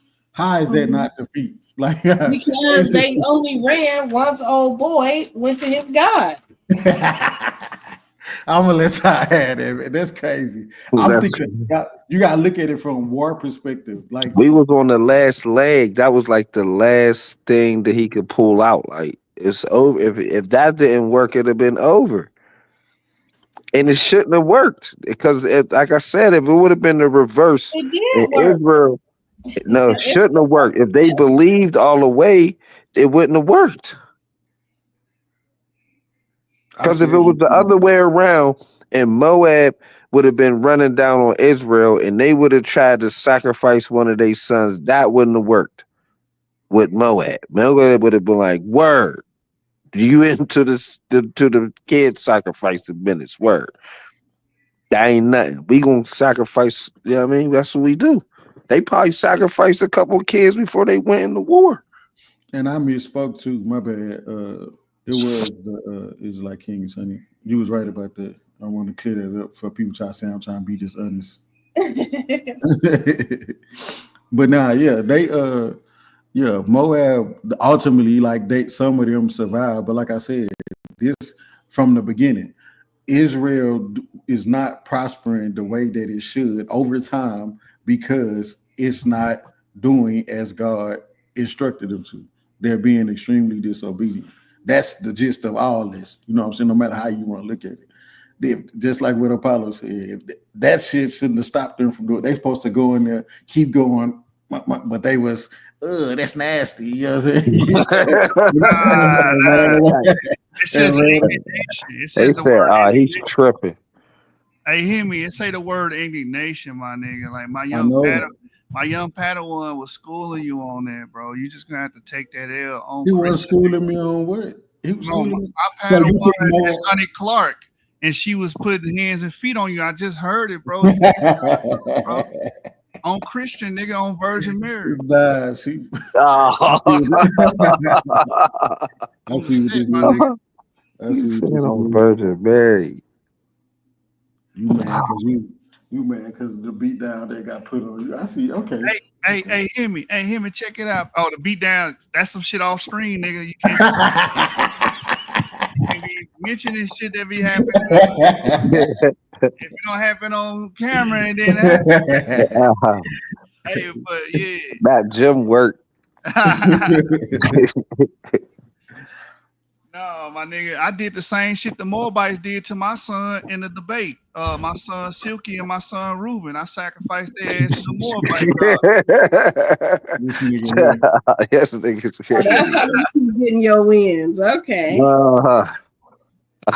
My son, Reuben, my first son and shit. Silky, I still need to get the DNA on his ass, but I still claim him.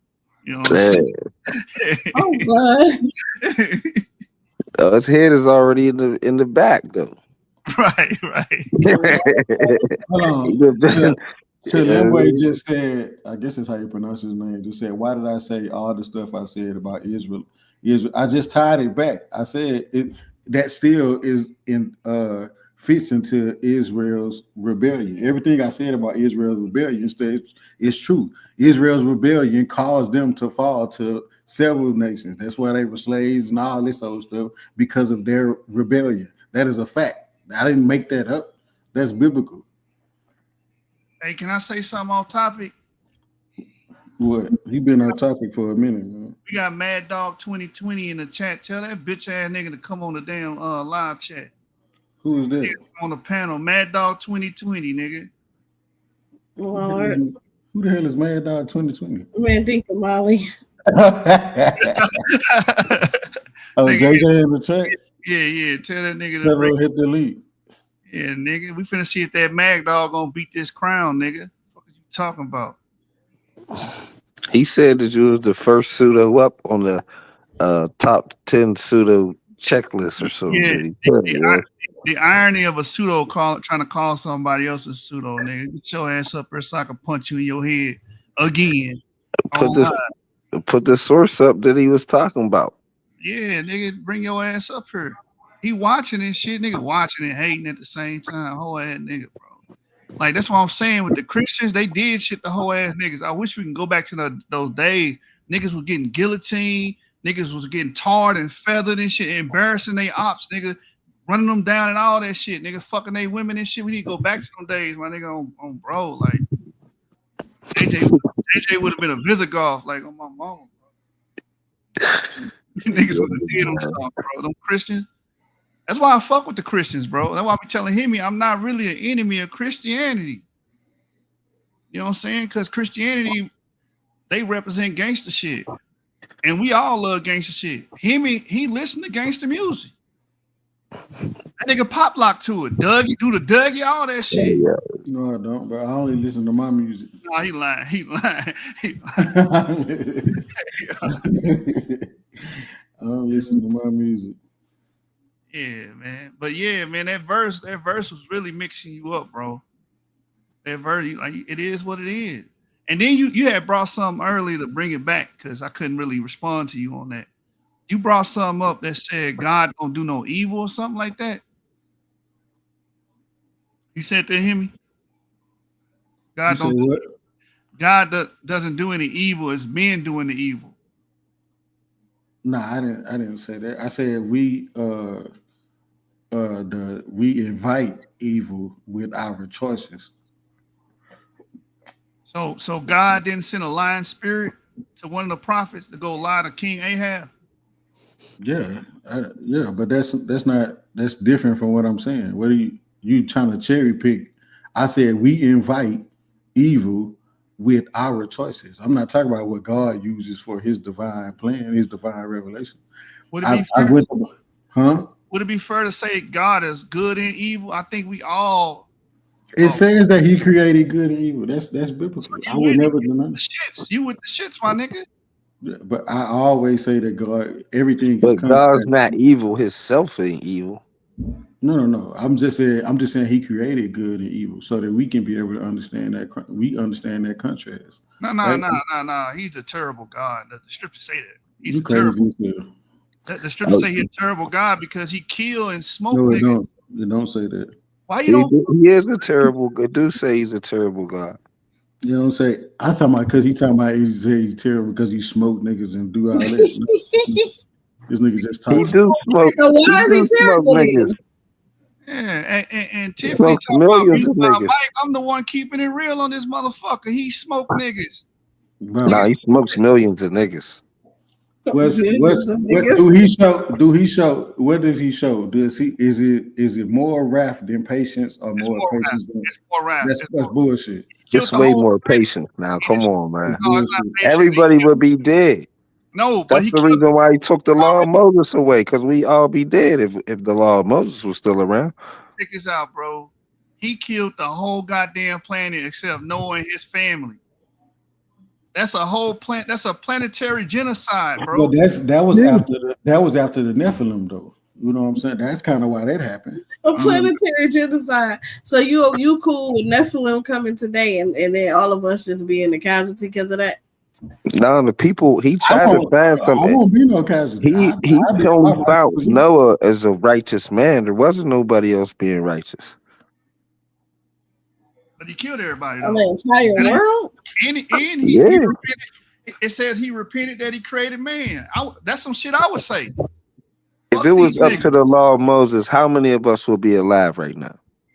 A bunch of us, because you mean to tell me motherfuckers wasn't crooked back then? I don't know why they lying. They trying to say that God displays way more patience. Everybody on this call on this live done fornicated in some type of way. We all be dead. All dead. I'm gonna dead outside of McDonald's. We all be done.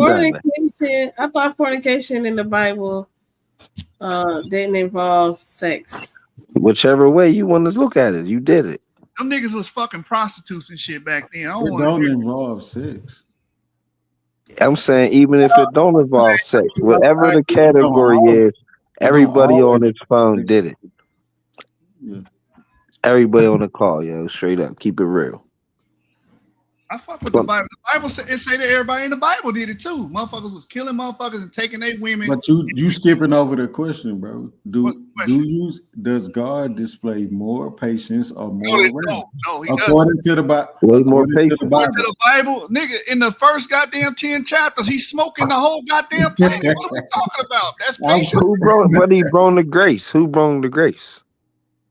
According to the scriptures, according to the word, he brought grace. So how could you say that he's more than what he brought? The nigga snapped quick. The nigga snapped quick like a motherfucker. Like, hell no. There is a question from Random Info.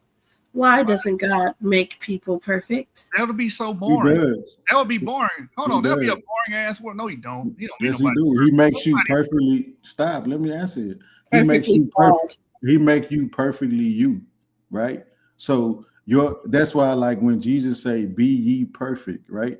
He's telling you to fulfill all the purpose that you are supposed to fulfill in life. So he makes us according to his plan. We just deter with our choices, our decisions. So we were created for something. We don't always align with what we were created for. He makes us perfect. He created me to do what I'm doing right now. He created me to do what I'm doing right now. Get on your ass. The question is, why doesn't God make people perfect? He makes you perfectly you. I answered that. What you mean? That means you have the choice. You have choices that you can make, decisions that you can make. Right? You're perfectly you. What? Himmy, nobody's perfect, bro, and God didn't make nobody. I said you perfectly. You're not listening to what. So what did Jesus mean when he said be perfect? That's gang slang, bro. That ain't no motherfucker. There ain't no damn straight talk, nigga. Pull it up, buddy.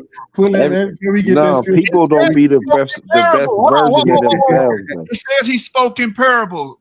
Parable he spoke not, right? So would it be ye perfect? So they was talking gang slang, nigga. That wasn't, you're not supposed to read that shit verbatim, nigga. You ain't part of the set, so you don't understand what they was Who saying. could really say that they the best version of themselves?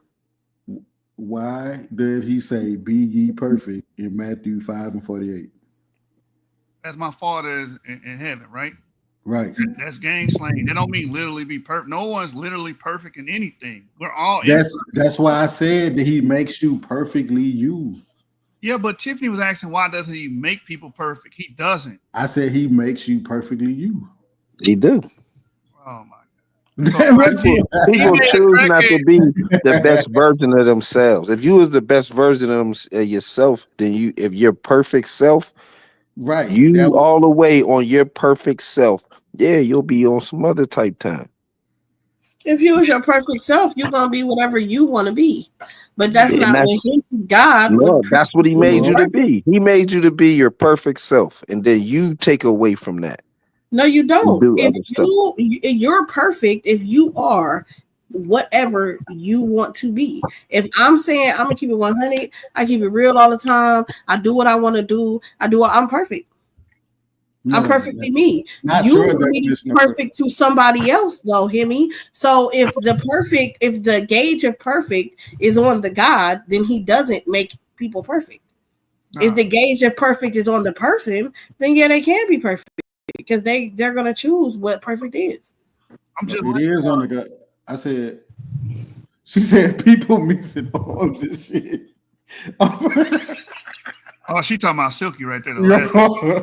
Yeah. We're going to hell. Making me die. Y'all be making me die laugh with these questions, man. Okay, so she said people missing arms and shit are perfect. People with Down syndrome are perfect. They got an extra chromosome. Right. I understand all that, but all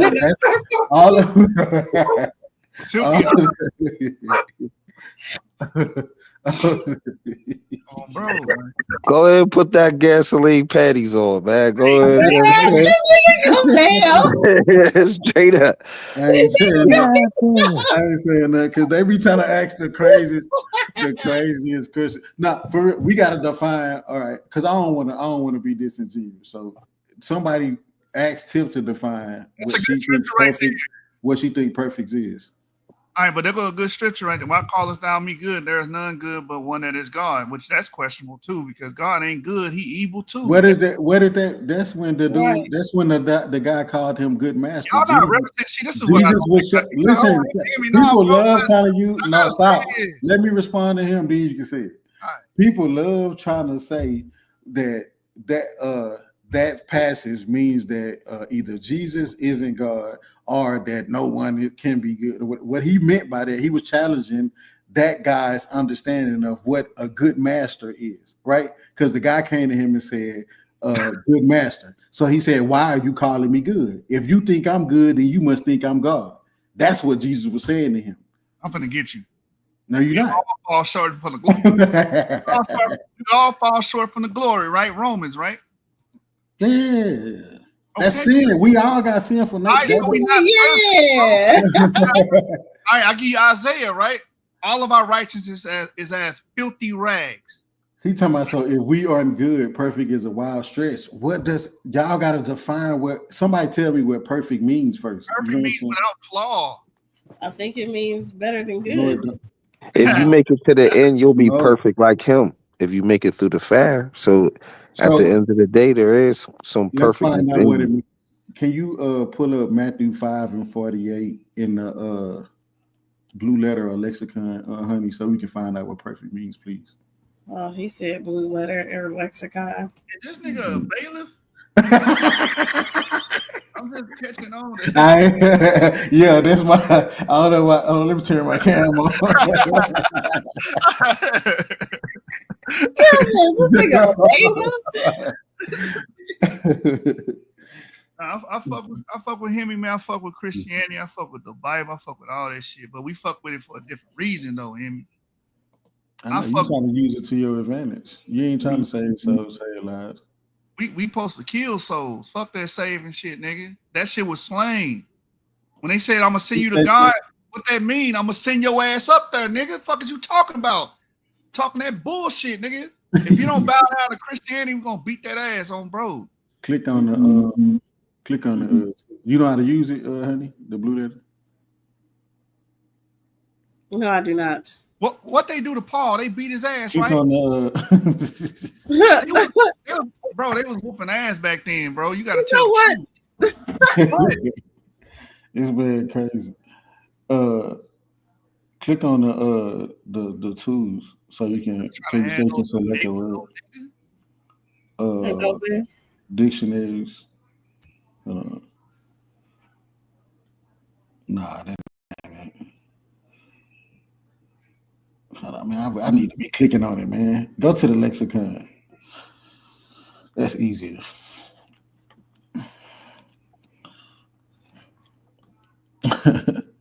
This man here crazy, bro. You saying I'm crazy, but I'm representing the scriptures. They beat his ass. They beat Stephen. They killed Stephen for disrespecting their game.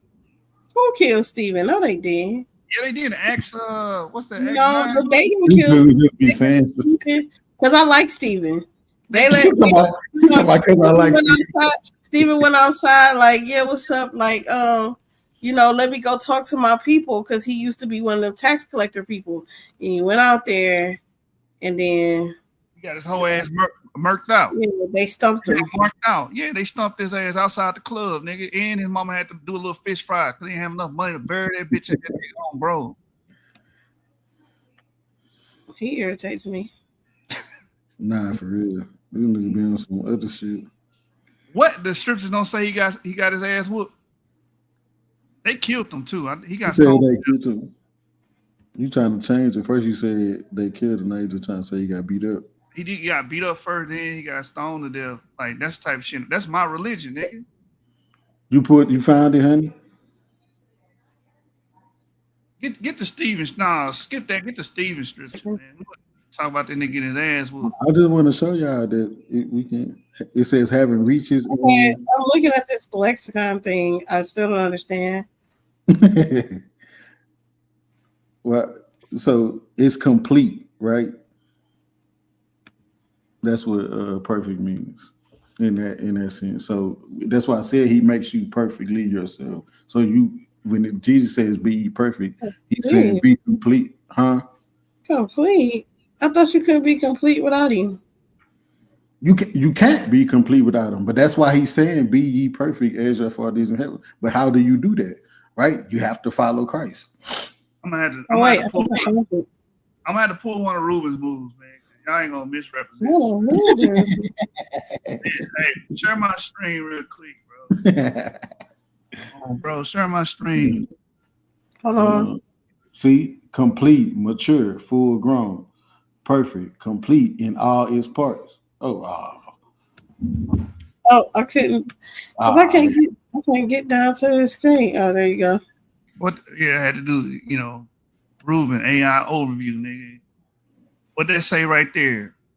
Yes, Stephen dies in the book of Acts. He is stoned to death by a mob after being accused of blasphemy and delivering a powerful testimony before the Sanhedrin.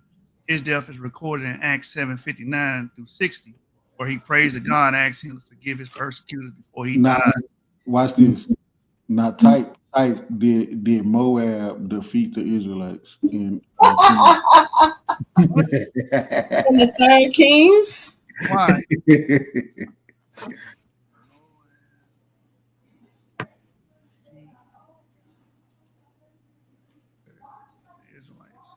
Defeat Israel. No, they did not. Yeah, because Edom and everybody jumped them. They had to jump the niggas. No, it's considered not that. Why? Because they turned away by themselves. Yeah, but that was that one battle when they sacrificed that God. But the point is, they sacrificed that God and called indignation, and them niggas fled. The Bible is really not monotheistic. Nah, I just wanted. So look, I don't. Who was that made the comment, honey? So we can get because this is like we last time I touched. Because I want to say the reason why we even got here, Joshua, was because dude was saying what I was saying about Israel's disobedience and stuff like that had nothing to do with um their defeat in other wars and stuff like that. And I was saying, yes, it does. So he was saying that God promised them that he would deliver the Moab into their hands, and then that didn't happen. I said they did what they were delivered into their hand. They won the war, but because the Israelites retreated because of the slaying, not because they believed in the not because the sacrifice worked as far as him sacrificing his son and now his God. No, man, that's not. Say it did though, bro. It don't if he show more, it's gonna say it worked. Let me see. Do he show more? Yeah, right here. Despite the initial success, the Israelites ultimately withdrew, and the text attributes the withdrawal to great fury or divine wrath against Israel. This fury is often interpreted as a sign of divine punishment or a change in divine will. Ooh, that's another one I argue with you on. With who? Me? What, will? Me? No, change. Because he said God don't change his mind. He don't ever change his mind. But God in the Bible, God don't change his mind. God got a lot of human-like characteristics. He get angry. He's jealous. We got God-like. Stop saying God got human characteristics. We got God-like characteristics. So God going around being a hood. No, we emulate God. He don't emulate us. So when you see NBA YoungBoy, he imitating God.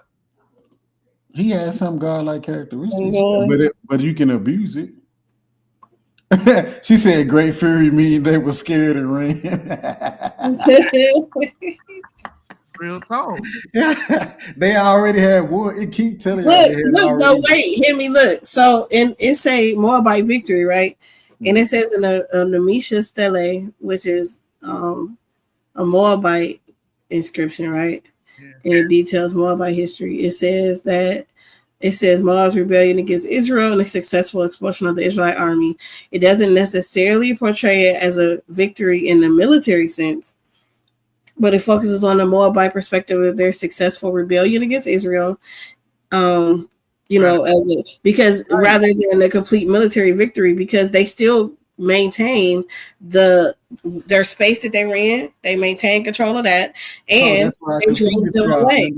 Remember, that's why I said y'all got to look at it from a war perspective. That's how. What Israel was trying to do didn't happen. They didn't get delivered to them. They got to keep their land, and they got to say "fuck Israel." The Old Testament really some whole ass shit, bro. Now I'm thinking about it. No, the Old Testament whole ass shit. Cause think about it, they only conquered that small little strip of land, but Christians they conquered every goddamn thing, bro. I just thought about that when she read the Mesha Stele. You said it like Misha, like some ghetto ass shit, like Misha from around the block. But you know what? Okay, that's why I beat you yesterday. We don't want to talk about that. He talking about keep it off camera. What she said, what does multiple interpretation say? Oh, she want me to slow down. Well, she wants you to go to right here. It says the events in 2 Kings, the 3rd chapter, have been subject in various interpretations, with some suggesting that the fury was a divine punishment for the Israelites' actions, while others suggest it was a Moabite-driven force that pushed the Israelites away. And that's what I was telling you. I'm saying it's not Absolutely. I'm saying it's not no divine. So see, it aligns with what I'm saying. Y'all act like I was tripping. You are. Come on.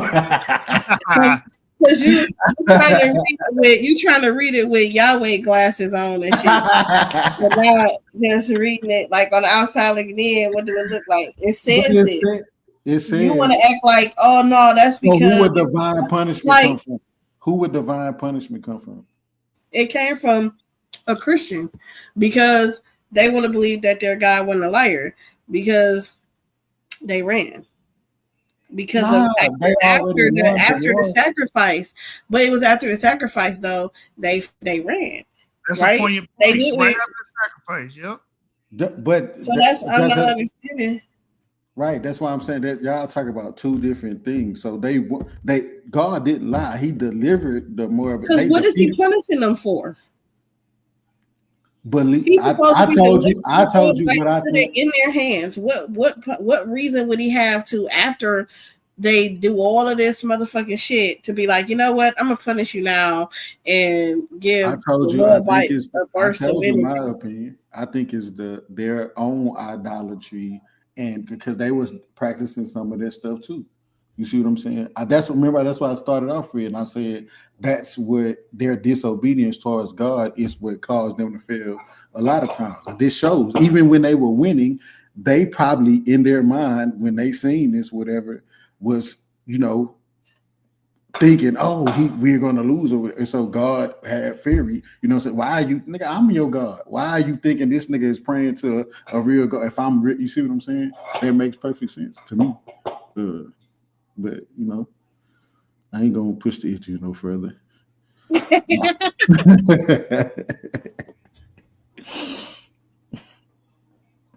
What you got to say there, Joshua? You think that's all? See that, man. Nah, I was saying like I said, bro, the Old Testament really some hoe ass shit, nigga. What? Them niggas you gonna get one of these OT? You gonna get one of these OT? Bro, because I just thought about it when you read this shit. Like these niggas was getting their shit pushed back every other fucking episode. But why? You keep forgetting it was for losers. Because them niggas they was getting hold, bro. They got hold by the fucking. Because they were disobedient, bro. Bro, that's the excuse they made because they got. It tells you. Niggas got beat by the Assyrians, bro. Then they got beat by the Babylonians. Then they got their ass cooked by the Persians. Then they got their ass raped by the forcefully penetrated by the goddamn Greeks, and then the Romans. I named all that.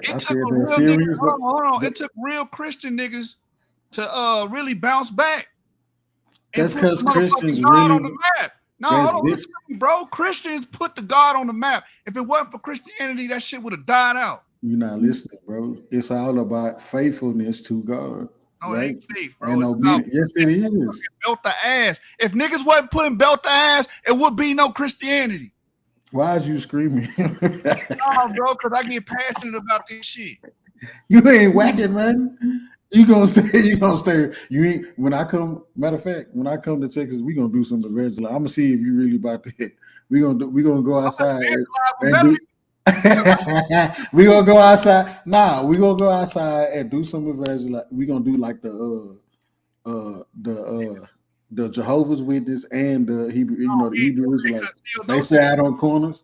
Nah, they go out there because you want to put Christianity out there like that. That's what we gonna do. We ain't gonna do no just come into the church or whatever. We gonna go outside and go to the people. Yeah, we gonna tell them the truth. We gonna tell them the truth. Listen, if y'all want to be like Christ, go kill them niggas over there and set your church up. Bro, we ain't doing. Never mind. You ain't coming with me. Go do it. We gonna do it. What, bro? That's what they did. You can't. Never mind. Your Christianity. Because my Christians might have to wipe your set of Christians out. You know what I'm saying? Because they ain't wiping none now because they not representing the real Christians. St. Augustine said, "Kill them and kill their gods." Man, honey, where's Dragon in the Lake? Let's pull that. Like for real, I'm trying to bring you back. I'm Lucifer, the light bringer. I'm bringing you back into the light of Christianity. You're a faux light bringer, bro. Bro, I'm not even an atheist. I'm an agnostic. It's a difference, bro. I really rep this Christian shit, nigga. No, you don't. Yes, I do. So you repping St. Augustine? Nah. You repping Polycarp, nigga? Nope. What about St. Valentine, nigga? I rep God, bro. So you don't fuck with none of the niggas that brought this shit into fruition. It ain't about them. Yeah, it is about them because if it wasn't them, bro, if it wasn't no them, it would be no Christians, bro. What? That's a fact. If it wasn't for Christ, there would be no Christians, bro. No, bro. Christ died. Bro, Christianity didn't blow up when Christ died. Christianity blew up like in the 50s. All they did was name the followers of Christ, bro. That started with the Pauline Church and all that stuff. That's when they started. That's bro. The followers of Christ started being called Christians, right? But they were followers of Christ already, nigga. What you mean? That's what I'm saying, bro. But that shit didn't blow up and pop until like the 4th, 5th century. That's what I'm saying. Long after Jesus got his ass cracked. Popping don't got nothing to do with it. It's about faith in Christ. What are you talking about? I ain't talking about how big it got. Hear me. If it didn't pop, but he told them to do. He told what did Jesus instruct him to do before he died? Well, get 2 swords. No. What did he tell them to do? What did he say about get 2 burners? Yes, he did, bro. What did he say about? I ain't talking about that. What did he say about the Gospels? That's how Christianity. That's how it spread because they did what he told them to do. So what you mean? They didn't do what they listen. I got you.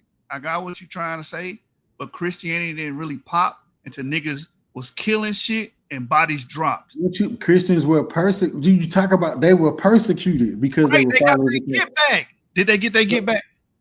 Yeah, but you saying it wasn't pushed like that. It didn't pop. They just came back stronger. What do you mean? They was already followers of Christ. They already believed. They started being persecuted, and then they prevailed. What you mean? My nigga, you can't push no Christianity with no fucking Visigoths and no damn Celts.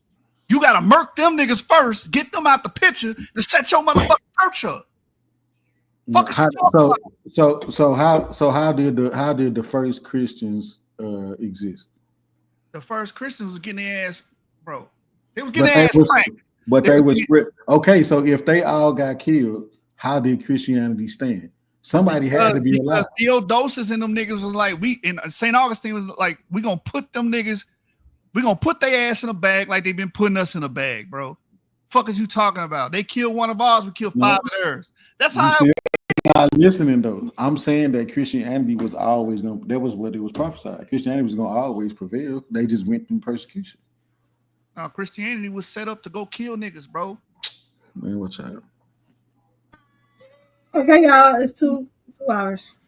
All right, so yeah. Christianity, my nigga. These are my last remarks, man. Stop playing with the big one. You know what I'm saying? He is not to be playing with. About Yahweh, my bad. Man, watch out. He is not to be played with, man. He does show patience, but wrath is necessary sometimes. Anybody who owns something, who's created something, who's giving people, you know what I'm saying? We all have these traits. I don't think that makes someone narcissistic. I don't think that makes someone harsh because they have to lay down the big hand or the law. You know what I'm saying?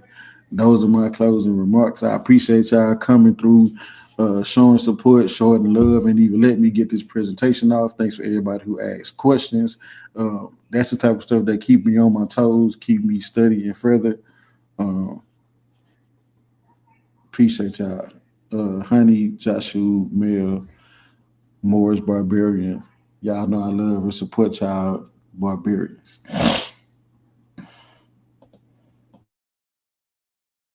That was so sweet. Oh, Virgin Mary. All right, y'all, peace. Like, seriously, are you dumb? Man, I don't know what's going on, but I see a lot of these fuck niggas popping they shit, thinking that niggas, you know, they tough, they cold with this shit, and it's absurd. I find that disrespectful. Like, seriously, are you dumb? Talking reckless, Betty ain't gon' try. Ain't no coming back, one step and it's goodbye. He can see we let it fly, now it's so touch the sky. Another dumb way to die. They should warn them they don't make it out alive. We don't talk, we just carve it in the side. Left the mark, now his name in the fire written high. Another dumb way to die. He ain't beat the precept's context, now he a highlight in the text. Tried to start but got reset, soon as he got checked. Guess he yesterday's news, now he online talking less. Boy was gassing up the smoke, now he choking on the stress. True down, busted on his own sword, put that fraud to rest. Thought he was solid but cracked under heat. now he's compressed. We the real highlight, leave our mark with the blade. Swing sharp, every text plain, no need for a shade. Bring heads back to the camp, let the fire engrave. And no echoes in the void, Barbarian name, check the terrain. Biggest a game, watch his last words go live. Step wrong, now he trending, another dumb way to die. Talking reckless, but he ain't gon' try. Ain't no coming back, one step in is goodbye. He can see we let it fly, now it's soul touch the sky. Another dumb way to die. They should warn them they don't make it out alive. We don't talk, we just carve it in the side. Left the mark, now his name in the fire written high. Another dumb way to die. I would like to die, why the fuck try us? Keep playing with me, I'ma show you why I'm untouched. Are you dumb? Are you stupid? Or you must be bored whole time. Super sad, barbarian son. Drink that courage juice, you need it trying to step to me. You know you a pussy nigga, slice your head off your body. Narratives and propaganda's not the way to fight, little bitch. The top is where you wanna be, but this is where we fucking live. One shot is all we need, the ball's the only thing we loaded. Got 49 in the drums, you saw your homie, now he folded. It's a bunch of headless horsemen walking dead up in these streets. I'ma call you Moses, write your death in your defeat, you niggas dumb. Talking reckless, but he ain't gon' try. Ain't no coming back, one step in is goodbye. This when we let it fly, now it's soul touch the sky. Another dumb way to die. They should warn them they don't make it out alive. We don't talk, we just carve it in the side. Left the mark, now his name in the fire written high. Another dumb way to die. Especially when these fuck niggas be trying to talk to us barbarians and shit, stepping to us, thinking they gon' fucking come out.